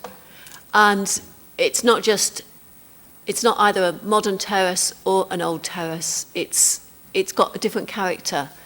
I didn't know it had been a single dwelling with sort of workshops or whatever underneath. And it would have been lovely if it was going to maintain that character. But it hasn't, and somebody has bought it and they want to do something different with it. So it's up to us to say, is this an acceptable thing to do? And if we say no, it'll be looking for something else. It could be standing empty.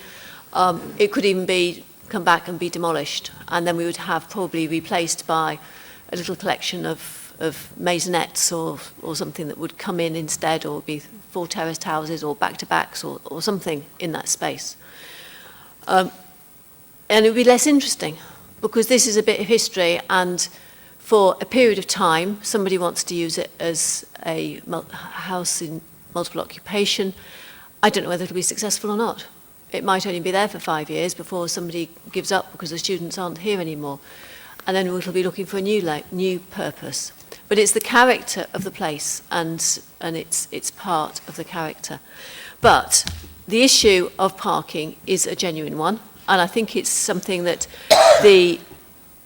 if we have a new development going in, we would be saying there needs to be a travel plan to go with this new development. There's no mention here of a travel plan, and if this is going to be approved, I think that the owner of the property should be making a very positive approach, and it should be in the literature that they're promoting it to say it's expected that people will be travelling by sustainable modes. Students, young people are leading the campaign about the climate emergency, and it should therefore be a receptive message, and I think we should condition it.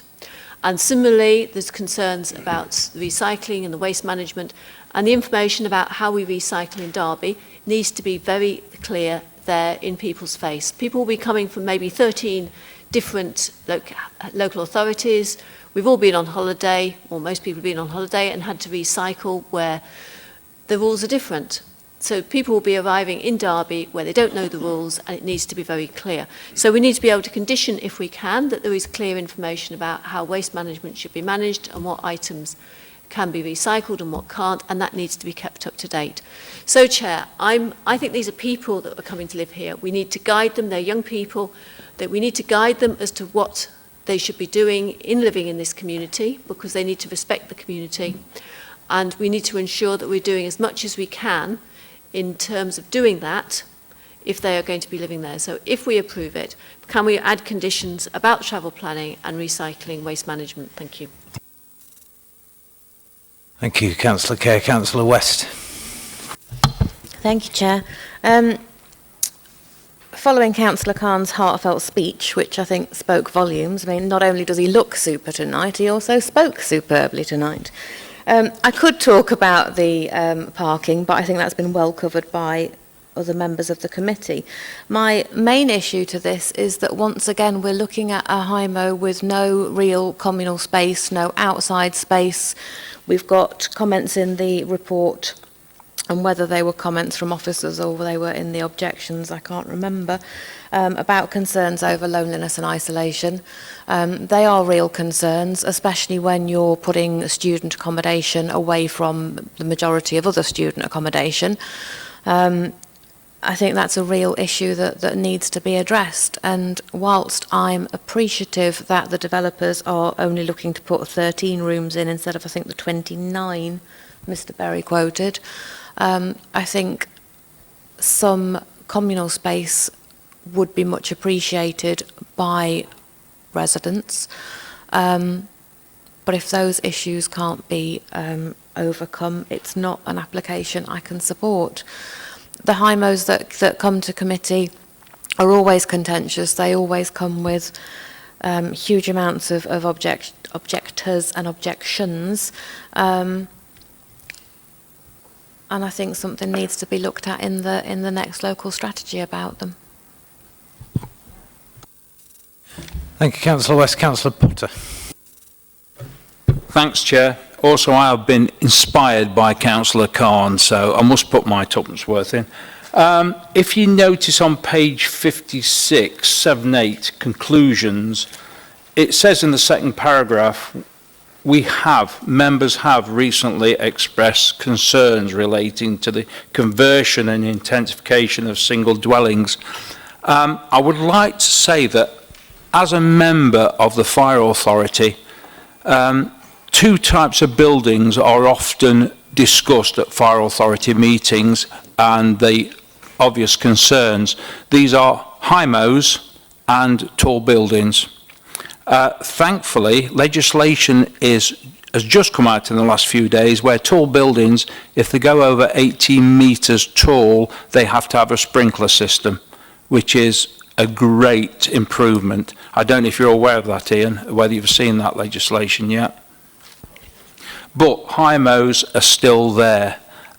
We've got to have some guidance on these HIMOs. If not, we will just have complete areas full of HIMOs and nowhere to park. So that's all I want to say. Well said, Councillor Khan. Any other speakers? Anyone feeling inspired from Councillor Khan? Have we got anyone to come back on any of the points raised? The only thing in response to Councillor West's comment, I've just put up the ground floor plan for the building, and it does show there is a lounge, quiet room and a large kitchen on the ground floor, which is intended to be communal space for the occupants. Thank you very much. If there's no further speakers, we shall move to the vote. So all those in favour...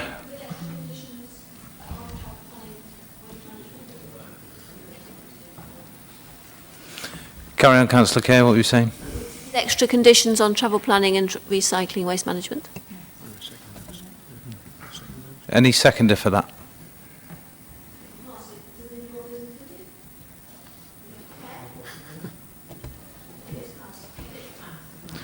If it's past Councillor Kerr, but we've all got ears. Sorry, it's not generally agreed. Is that... to add those conditions? If it's... yeah. Okay. Okay, so all those in favour of this recommendation, which is to grant permission with conditions, all those in favour? All those against?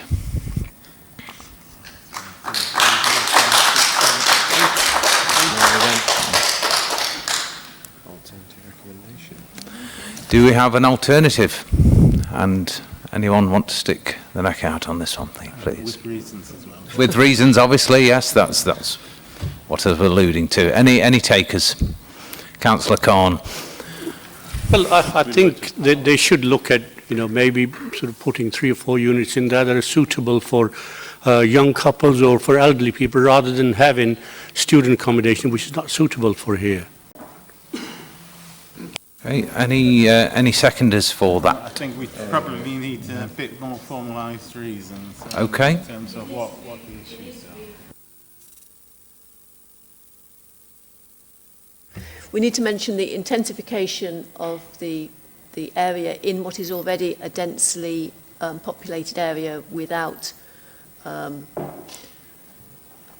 just sort of the over-intensification of the number of people in that area, and the lack of off-street parking because of the distance from the university.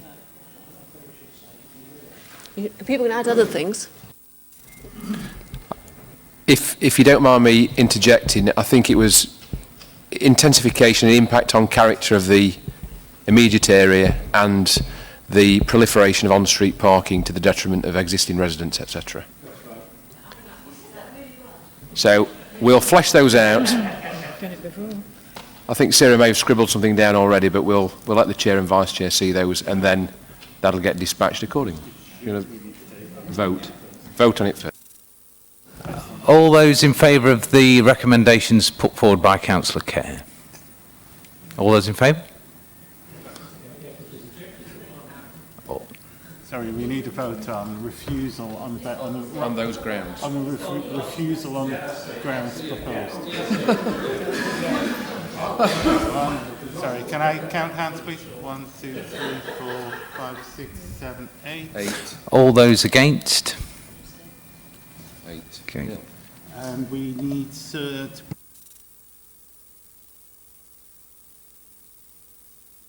Any councillors? Miss Councillor Khan.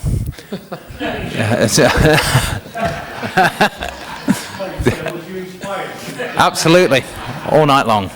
That's Councillor Khan. Thank you.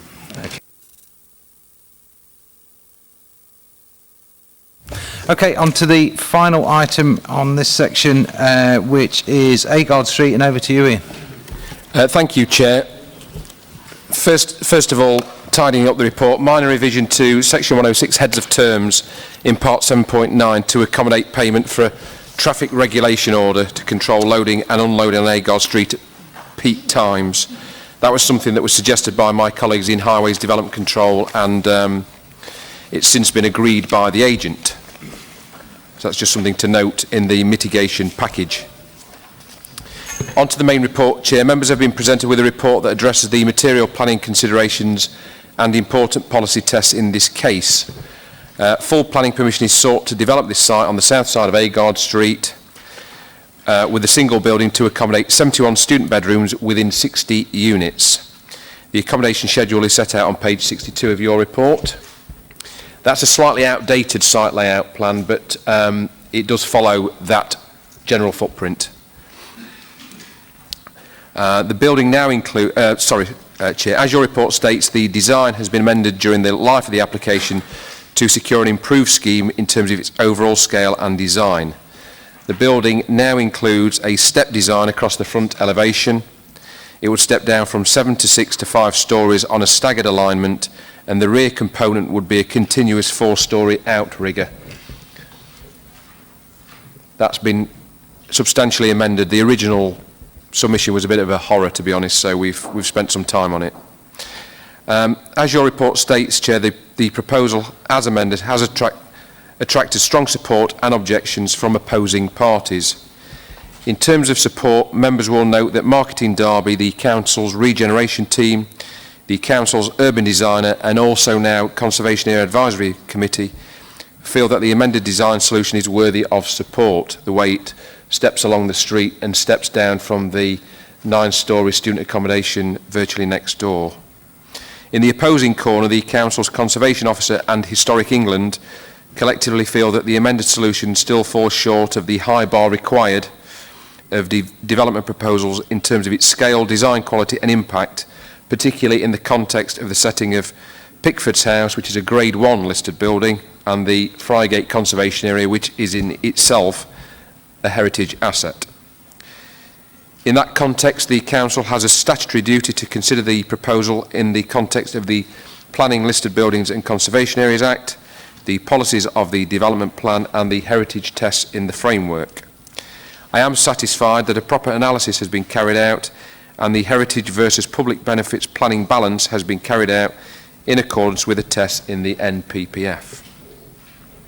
The application has been supplemented by additional information relating to important technical issues, and colleagues in our noise and pollution team raise objections on air quality grounds, with particular reference to the absence of mitigation for existing residents of the student accommodation located opposite the application site at Peter Hilton Court, that is. Concerns and objections on noise impact grounds are also raised. These objections mean that the proposal is contrary to Safe Policy GD5 in relation to these specialist technical concerns, and as such this policy contravention needs to be included in the negative side of the planning balance.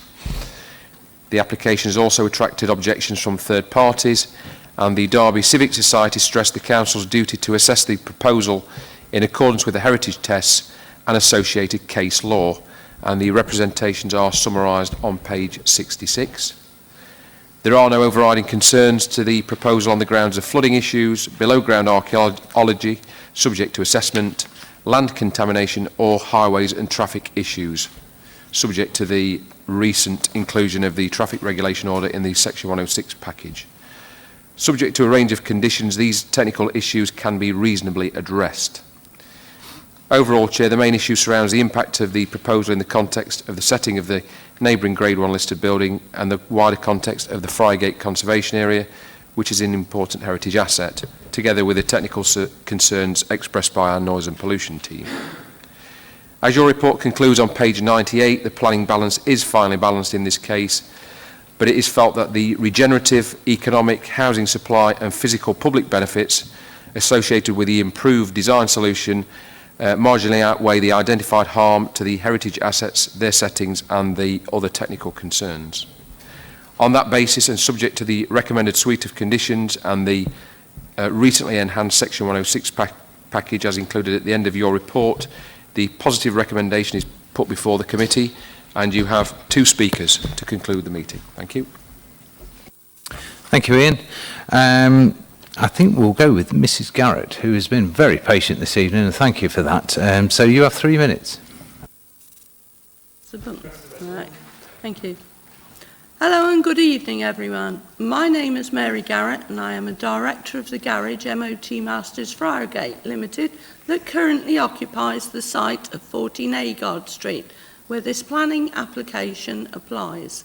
We have been trading from the site for 12 years and have a well-established business and a good reputation. We are concerned for our future livelihoods and the welfare of our 6 staff and dependent families. We have obviously objected to this application for a number of reasons, and these are as follows. There is already a very large student building next door to us, which is nowhere near being fully occupied, so there cannot be any more scope for more student accommodation, especially when the university has just closed a hall of residents through lack of occupation. Number 18 Agard Street has had planning passed on it and is currently up for sale, which begs the same question. The next reason is the new building's height. Although we understand that 2 floors have been removed from the original plans, we feel that it is still too high. It overlooks the Museum of Georgian Life on Friargate, a Grade 1 listed building, which the council owns, and this would devalue this property. The front of the new building will be 3 stories higher than the blocks of student apartments on the other side of the road. This height will make for a canyon effect in Agard Street, concentrating the fumes from passing vehicles. This is a very busy road, and not allowing the air to circulate to remove the pollutants from street level. In foggy weather conditions, this will cause a severe smog effect, which is detrimental to the buildings and people's health, especially young students. It is also noted by the council that Agard Street and Stafford Street are 2 areas of the most traffic polluted places in Derby because they are the most congested. With the new application due to house at least 80 students, we do not feel that there is adequate parking for students. Cars, there's just 2 spaces currently and only room for 30 bikes. This would make Agard Street even more congested than it already is. Problems with taxis pulling onto double yellow lines outside the current buildings are very common. We also draw to your attention that there is Japanese knotweed, a notifiable plant to the council and DEFRA, at the back of the site, which will require specialist removal. There's also the presence of bats in the building to the rear of the site. This building is due to be demolished under current plans. That's time, I'm afraid, Mrs. Garrett. Pardon? That's your time, sorry. Oh, sorry. Okay. Thank you for that. Our next speaker is Mr. Dwan. Are you here, sir? Your 3 minutes. Thank you for the opportunity to speak. I'm Chris Dwan, Director of DLP Planning East Midlands Office, acting as agent on behalf of Trent Pads. We are delighted that this application for development of exemplar new student accommodation has reached the committee stage with the professional officer recommendation of approval after a period of working closely with Derby City planners on the scheme for nearly 5 years. During this time, the application you have before you has been significantly amended and improved to the ultimate benefit of the scheme proposal. The input from local architect Simon Foote has been invaluable from this regard, and we consider that the resultant 7654 storey block arrangement offers a fantastic response to the general site opportunities, not least in the street scene transition scaling down from Friargate Square and Agard Court towards the established scale to the west, development scale to the west. It also ensures the impact on Pickford House and the wider Friargate conservation area is as limited and as positive as possible. The Council's Conservation Area Advisory Committee have confirmed they have no objection in principle. In the context of heritage impact, a conclusion of less than substantial harm has been determined. Accordingly, this brings into play Para 196 of the MPPF, whereby the relevant harm is weighed against the public benefits of the scheme. The socio-economic benefits are significant, with the project generating a gross value-added net present value of circa £13.9 million following 10 years combined construction and operational benefits, with the creation of circa 243 equivalent local jobs. In addition, the development will help consolidate the presence of the university within a highly sustainable gateway location, adding to the vitality of the city centre economy. As such, the less than substantial harm is clearly outweighed by the public benefits and secures the optimum viable use of this very sustainable site. The appropriateness of the technical delivery of the scheme has been demonstrated. There are no statutory objections in relation to key technical matters such as access, drainage, ecology, etc. In the case of air quality, our consultant has confirmed that the impact of the development will meet the Council's annual mean objective. However, taking into account the air quality improvement measures that are in place for Derby, it is highly likely that the impact will be considerably lower when assessed against the updated air quality monitoring information due shortly, particularly at the time of build completion. As detailed in the officer report, the proposed scheme and redevelopment of a brownfield site within a highly sustainable gateway location has followed a very considered approach which accords with the Council's development plan policies. As outlined in the letters of support from Marketing Derby and the Council's Regen team, the scheme will provide strong economic and regeneration benefits, bringing the site back into use with a high-quality student scheme. We accordingly request that you support the professional officer recommendation in this instance and grant planning permission. Thank you. Thank you very much. Ian, would you like to address some of those points? Thank you. Yes, thank you, Chair. I've spoken to Mrs Garrett on a number of occasions, and I sympathise with her situation with her business, but unfortunately, this is a commercial decision. This is an application. We're just considering the planning merits thereof. She's correct. There is a planning permission at 18 Agard Street. It's an enlargement of that large linear building from 2 to 4 stories, and that's something that has been granted. So that's another development on Agard Street, together with, you'll be familiar with the application at 36 Agard Street that came to last committee on the other side of the former tax office building. In terms of the comments Mrs Garrett made about the canyon effect and the issues of air pollution and air quality, together with those mentioned by Mr Dwan, I'll ask Carl to come in on that, since he sat here very patiently all night. In terms of the level of parking, it's a highly sustainable location, of course. We've looked at it carefully in terms of policy and the nature of student accommodation in this part of the city centre, much like the property next door. Chris Thorley can come back on that, but of course we've arrived at a solution whereby we've got a very limited number of on-site parking, cycle parking, and a combination of the locational sustainability credentials. We feel that's a reasonable solution. Mrs Garrett mentioned the issue of Japanese knotweed.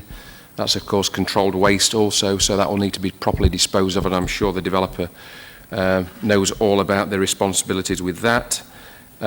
Protected species have been addressed latterly in the application with an updated survey, and that's acceptable to Derbyshire Wildlife Trust and conditioned accordingly. And reverting back to Mr Dwan, he also, as I mentioned, raised the issue of the updated air quality information and the nature of this build relative to that, and the issues that concerned Carl. So on that note, I'll bring Carl into the discussion, Chair. Thank you.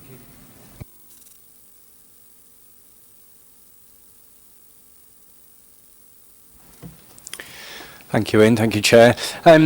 Yeah, I mean, the sort of description of what's going on this site and potential impacts from this development has probably already been fairly eloquently explained from one of our speakers, but it is, as was discussed, that the presence of the building creates this street canyon effect where the air isn't allowed to disperse, and what we've got directly opposite this proposed site is already a sort of relatively high story building in Sir Peter Hilton Court. And by adding another high-rise building on the other side of the street, it really encloses the street, and what happens is the pollution from the vehicles up and down the street. As you'll know, a lot of queuing that happens, particularly at this end of the street, at the junction of Agard Street and Ford Street. And what happens is that the pollution is just not allowed to disperse, and in fact it actually turns back in on itself and causes much higher concentrations, particularly of nitrogen dioxide, which is one of the things that we're obviously spending an awful lot of time and effort and resource at the council at the moment to try and deal with. Unfortunately, when you're implementing air quality improvement measures that we are doing as a council, it is very expensive and quite hard work to make improvements, because what you're doing is trying to improve vehicle emissions, and the increases caused by canyon effects are actually quite substantial. The modelling in this case predicts sort of 30% increases, and to make those sort of decreases from action by the council, you're talking significant investment, significant changes to the fleet of traffic on the road, and so it's sort of in the face of that we need to consider this application.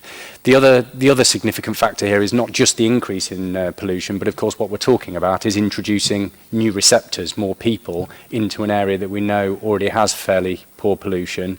And so it's kind of a double whammy really with this application in terms of air quality impacts, and that serves to explain our objection.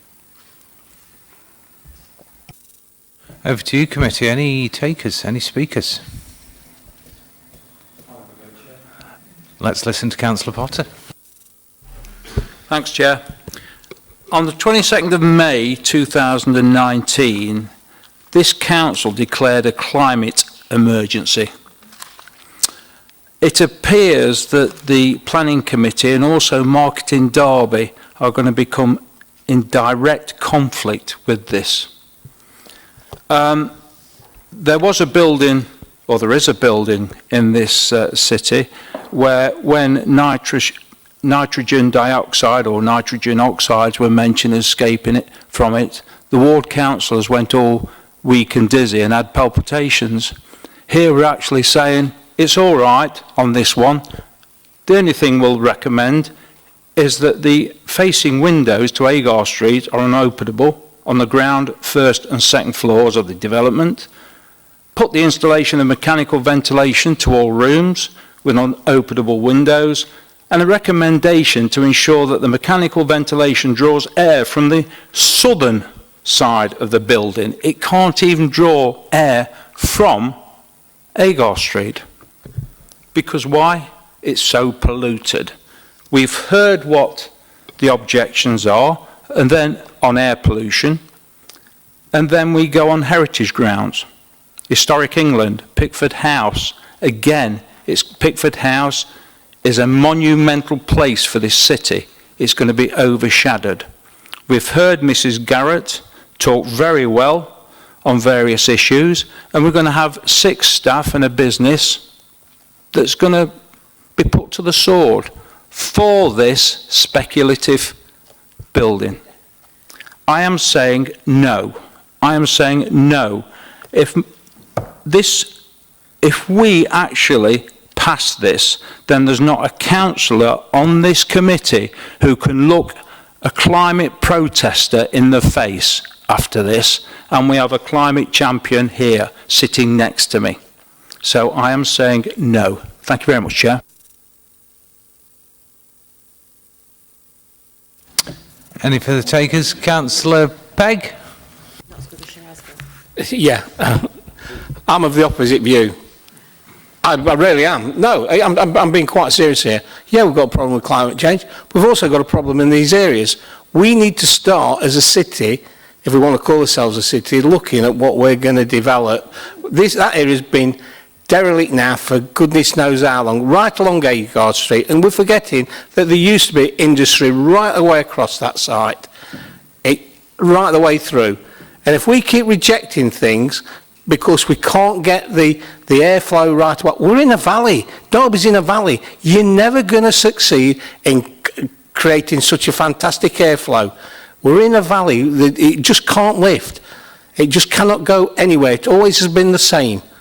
And if we reject this, goodness knows what we're going to do with the rest of the area, because it is an eyesore. And we're trying to smarten this city up. This isn't smartening it up at all by rejecting these planning applications. We've given one further up the street and we need to continue doing this. And I'm sorry, we need to look seriously at how we develop this city. Thank you, Councillor Pegg. Councillor West. Thanks, Chair. Conflicted, really. I was really excited to see this application come to committee. As we all know, it's been a long time coming. But the concerns about air quality are something that can't be overlooked. This proposed development is right around the corner from Stafford Street, which, as we all know, is the biggest hotspot in the city for air quality issues, and is something that this council has been tasked with trying to reduce. I do want to see development. We talk about, Councillor Potter's talked about heritage concerns for Pickford's House. Pickford's House haven't, and the Mud Art Museums haven't lodged any objections, but the biggest issue for me here is the air quality, and I'm looking at that visual behind you, and it would be great to see that area developed. The images are perfect. They look great next to the copper box. It would be great, especially in conjunction with the application that we've just turned down, because decent student accommodation in an area where there's already student accommodation is needed and is wanted and is useful. But the air quality issues are something that I can't vote in favour of officer's recommendation, I'm afraid. Councillor Potter. Thank you. Can I just come back and read a passage? This is from a council officer talking about nitrogen dioxide and oxides. It is an harmful pollutant that is often blamed for damaging the environment and has also been proven to have serious health implications. Particulate matter, meanwhile, is a local pollutant that has also been linked to health and respiratory problems. This has been at the centre of medical research and particularly affects children and older people, leading to premature death. How can we pass, possibly, this application? Thank you. Councillor Kerr. The impact of the I think so in terms of the climate emissions, I think is not black and white, because I would hope that the majority, if not all the people living in this block would be students, and they would be using sustainable means to get to and from their lectures and their workshops and so on. There's quite limited parking, there's good amount of cycle parking, and we can put in a condition that encourages people to do their travel planning and their waste management in the appropriate ways, so if people will support me on that, because they don't seem to be included. The people who are going to be impacted are the people who are walking along the pavement, because they're the people who aren't going to be protected with a special air conditioning into where they are. And the more we tunnel that area in, it's more going to impact on those people walking along there, walking to town. There are obviously alternative routes, but if you're living in a flats in that area, it's that you're the one who's going to be impacted. And to a lesser degree, I expect the tunnelling effect will impact on the flats on the other side of the road, for which no mitigation has been provided with a forced ventilation system, I presume. and we're not changing the expectations for that as part of this development. So I think it's difficult. It may well be a really good sustainable route. I like the design, it's better than the scheme we saw earlier, I think. And it's addressing some of the issues. The tree officer highlights the tree that we've got in that view, which is no longer going to be one of those few bits of greenery that's going to be able to be seen in that area. And there doesn't seem to be a condition here for landscaping, but there potentially is space for doing something green, whether it's green against the building at the back or whether it's some sort of other things along the edge of the area. There could be some greenery there. Greenery is good. You can see that on the other side of the road we've got bits of greenery, so a further condition on landscaping might be included. So I'm not against it. I do think that there are issues. I'll be pleased to hear what other people think. I think there is an issue about the bats, and we have heard concern that although there's a report here from Derbyshire Wildlife Trust which says that a good bat study has been done, but we're also being told that there are bats using the building at the back, and whether they've actually examined the building as well as done the morning evening studies, I don't know. So it might pass them back and ask them if they've done that, and we'll need to take action on that. So there's a possibility of 3 additional conditions and a decision to be made. Thank you very much. Councillor Crystal. Thank you, Chair. So, in principle, I have no issues. I actually quite like the design personally, and I do recognise that the area does need to be regenerated. I do note Historic England's position and concerns with Pickford House and CAC's position in terms of tying in the landscaping with the gardens back to Pickford House. But I'm also mindful that we haven't so long passed number 36 Agard Street, and we haven't seen the full impact that development is going to have on Agard Street. I appreciate this development. It's been a long time sitting in planning and waiting to be heard. But I just feel and sense at this point, in consideration to the air quality issues, that we're not quite ready to pass this yet until we know exactly what the impact's going to be of 36 Agard Street's development on air quality on Agard Street. We have to take on board, professional advice when it comes to air quality, and it kindly briefed us on, his perspective on potential impact on Agard Street. And I think the last thing we'd want to do is impair the Derby City Council with further costs, because we've hit another breach of NO2. So, for that reason, I simply, regrettably, just can't support this application at this point in time. Thank you. Ian, you want to address a couple of points there? Yes, thank you, Chair. Derbyshire Wildlife Trust on pages 79 and 80 say that the work's been sufficiently carried out and they're happy with it, subject to conditions. There were some very recent bat surveys carried out, and so that is, when you follow over from the initial comments on 79, on 80 they advise just conditions relative to scheme of biodiversity and the nature of demolition of the buildings, which we can reasonably condition.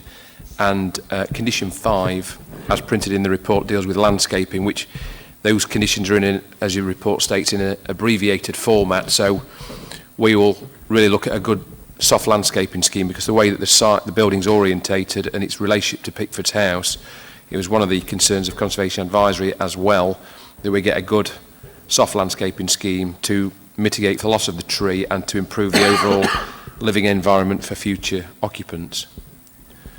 Can you put the site layout on, James, please? So all the area, you've got the cycle parking, of course, but it's the areas on the boundary, on the periphery, and also within that block in terms of soft landscaping that area. Appreciate that there's going to require access for people accessing the bicycle stores, but obviously that's something we can look at in terms of a reasonable landscaping scheme. Thank you. Any further speakers? I think from my perspective, while I quite like the building, I think it's a useful thing to have in the city. Clearly this committee, from what I'm hearing, have concerns over pollution, the environmental impact. I would be interested to hear if our environmental colleagues feel that there is any kind of mitigation, alterations, conditions that perhaps could be included that may improve it in any way or be helpful to this recommendation. Thank you, Chair. And in some ways, I'm appreciative of the opportunity to sort of mention that, because, of course, from our position, the last thing we want to be is to be seen to take this position and suddenly be stunting development within the city, and suddenly we're taking a line that no development is going to happen, and these areas are being blighted with no development coming forward. One of the reasons that the other applications were along Agard Street have been more agreeable in terms of air pollution is that, particularly where nitrogen dioxide is concerned, the levels drop off very, very quickly as you move away. And the main issue here is the very, very tall facade right up against the, very close to the curb and the road of Agard Street.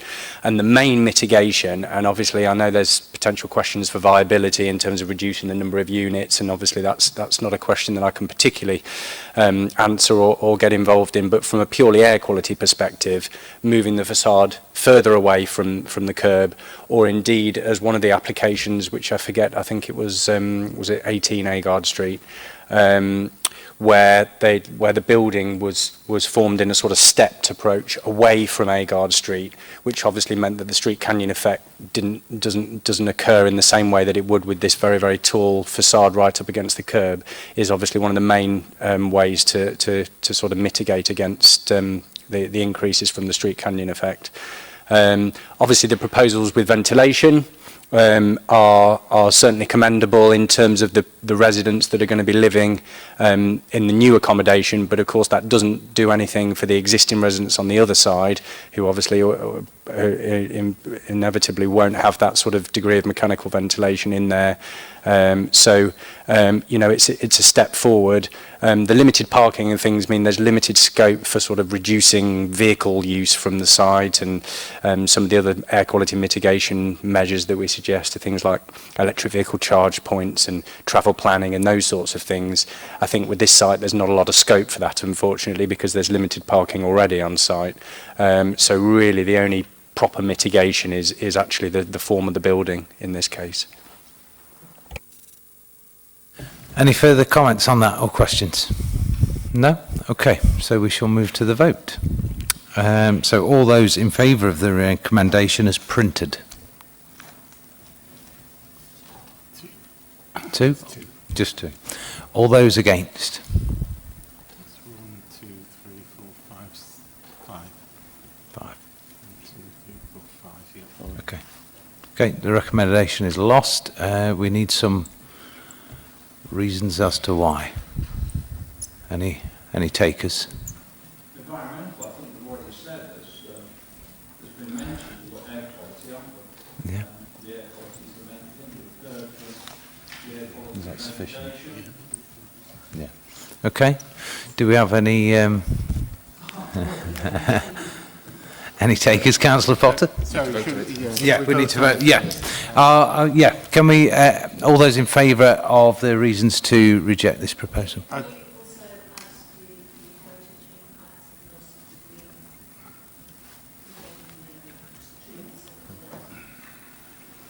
think the main issue was the... Yeah, I mean, it didn't seem to be, it wasn't an issue.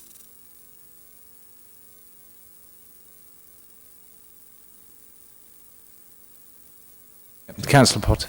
I think we talked about Pickford House, didn't we, and the effect it would have on Pickford House and Historic England, their objections. So they... but Historic England have, haven't they? Historic England have objected on behalf of them, Yeah. but I talked about the landscape.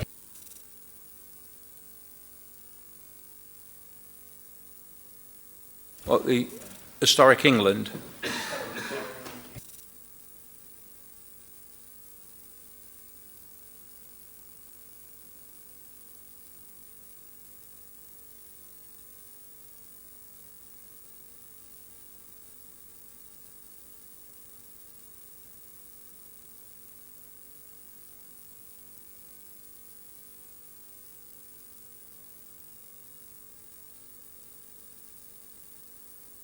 Just use. Councillor McChrystal. probably argue the NO2 issue is enough on its own. I don't think we need to add anything more to it to dilute such a grave issue. I mean, it's the impact on the road users and the people already living in that area that hasn't been mitigated by the forced ventilation. But I had highlighted the tree officer's comment in which he says this loss of visual amenity is particularly important due to the lack of green infrastructure in the immediate vicinity. As discussed, Councillor Kerr, that was going to be reasonably addressed by condition, so there was mitigation in place for that. And I think, as Councillor McChrystal said, the substance of the discussion surrounded the air quality issue and the proliferation of the street canyon effect and the impact on the existing residents opposite of Sir Peter Hilton Court. So I think that was the nub of the issue, in my opinion. Chair, you're an expert in horticulture. Trees don't grow instantly, do they? No.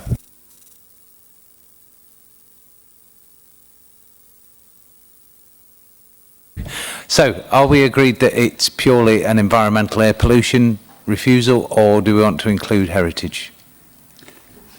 Should we take a vote on just whether members want to include heritage? Yeah, all those in favour of including heritage impact in the refusal? All those in favour of that?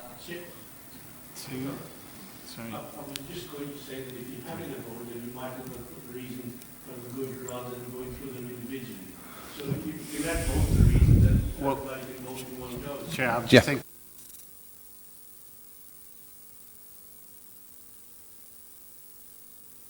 Any against? I'm going against only because, as has already been stated, we declared a climate emergency earlier this year. The location of this development is around the corner from the biggest hotspot in the city that the government is insisting this council tackles. So to dilute, as Councillor McChrystal says, to dilute this by saying, oh yeah, and heritage, oh yeah, and trees, oh yeah, and visual impact, absolutely weakens our argument. We're going on council policy and we're going on government policy. I don't see any reason to put anything else in there. Can I? Yeah.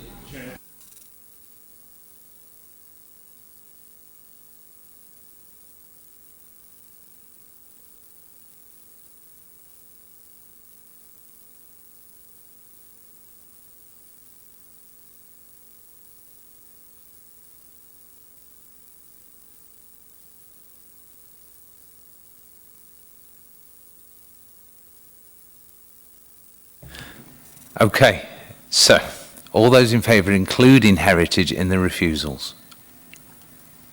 Three. All those against? Three. You've got to cast your vote. Against. Okay. So, Chair, just to recommend.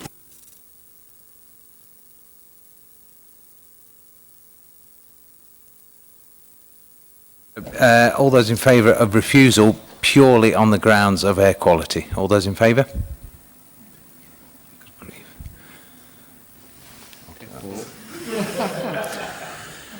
All those against? Sorry, that was me. That's carried. That's carried. Any takers on who would like to represent that objection? Councillor West. Yeah? There you go. Thank you very much. Finally, potential future site visits, I believe, is the next thrilling topic, and there's only three.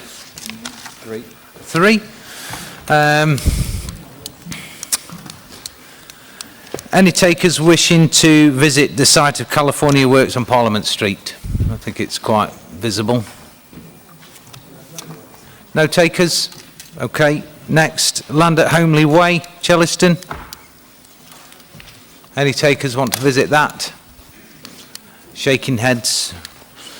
And finally, the land east of Deepdale Lane, Simfin. Anyone wants to go down to Simfin? No? Right, no takers. Right, thank you for your time this evening. Have a good one.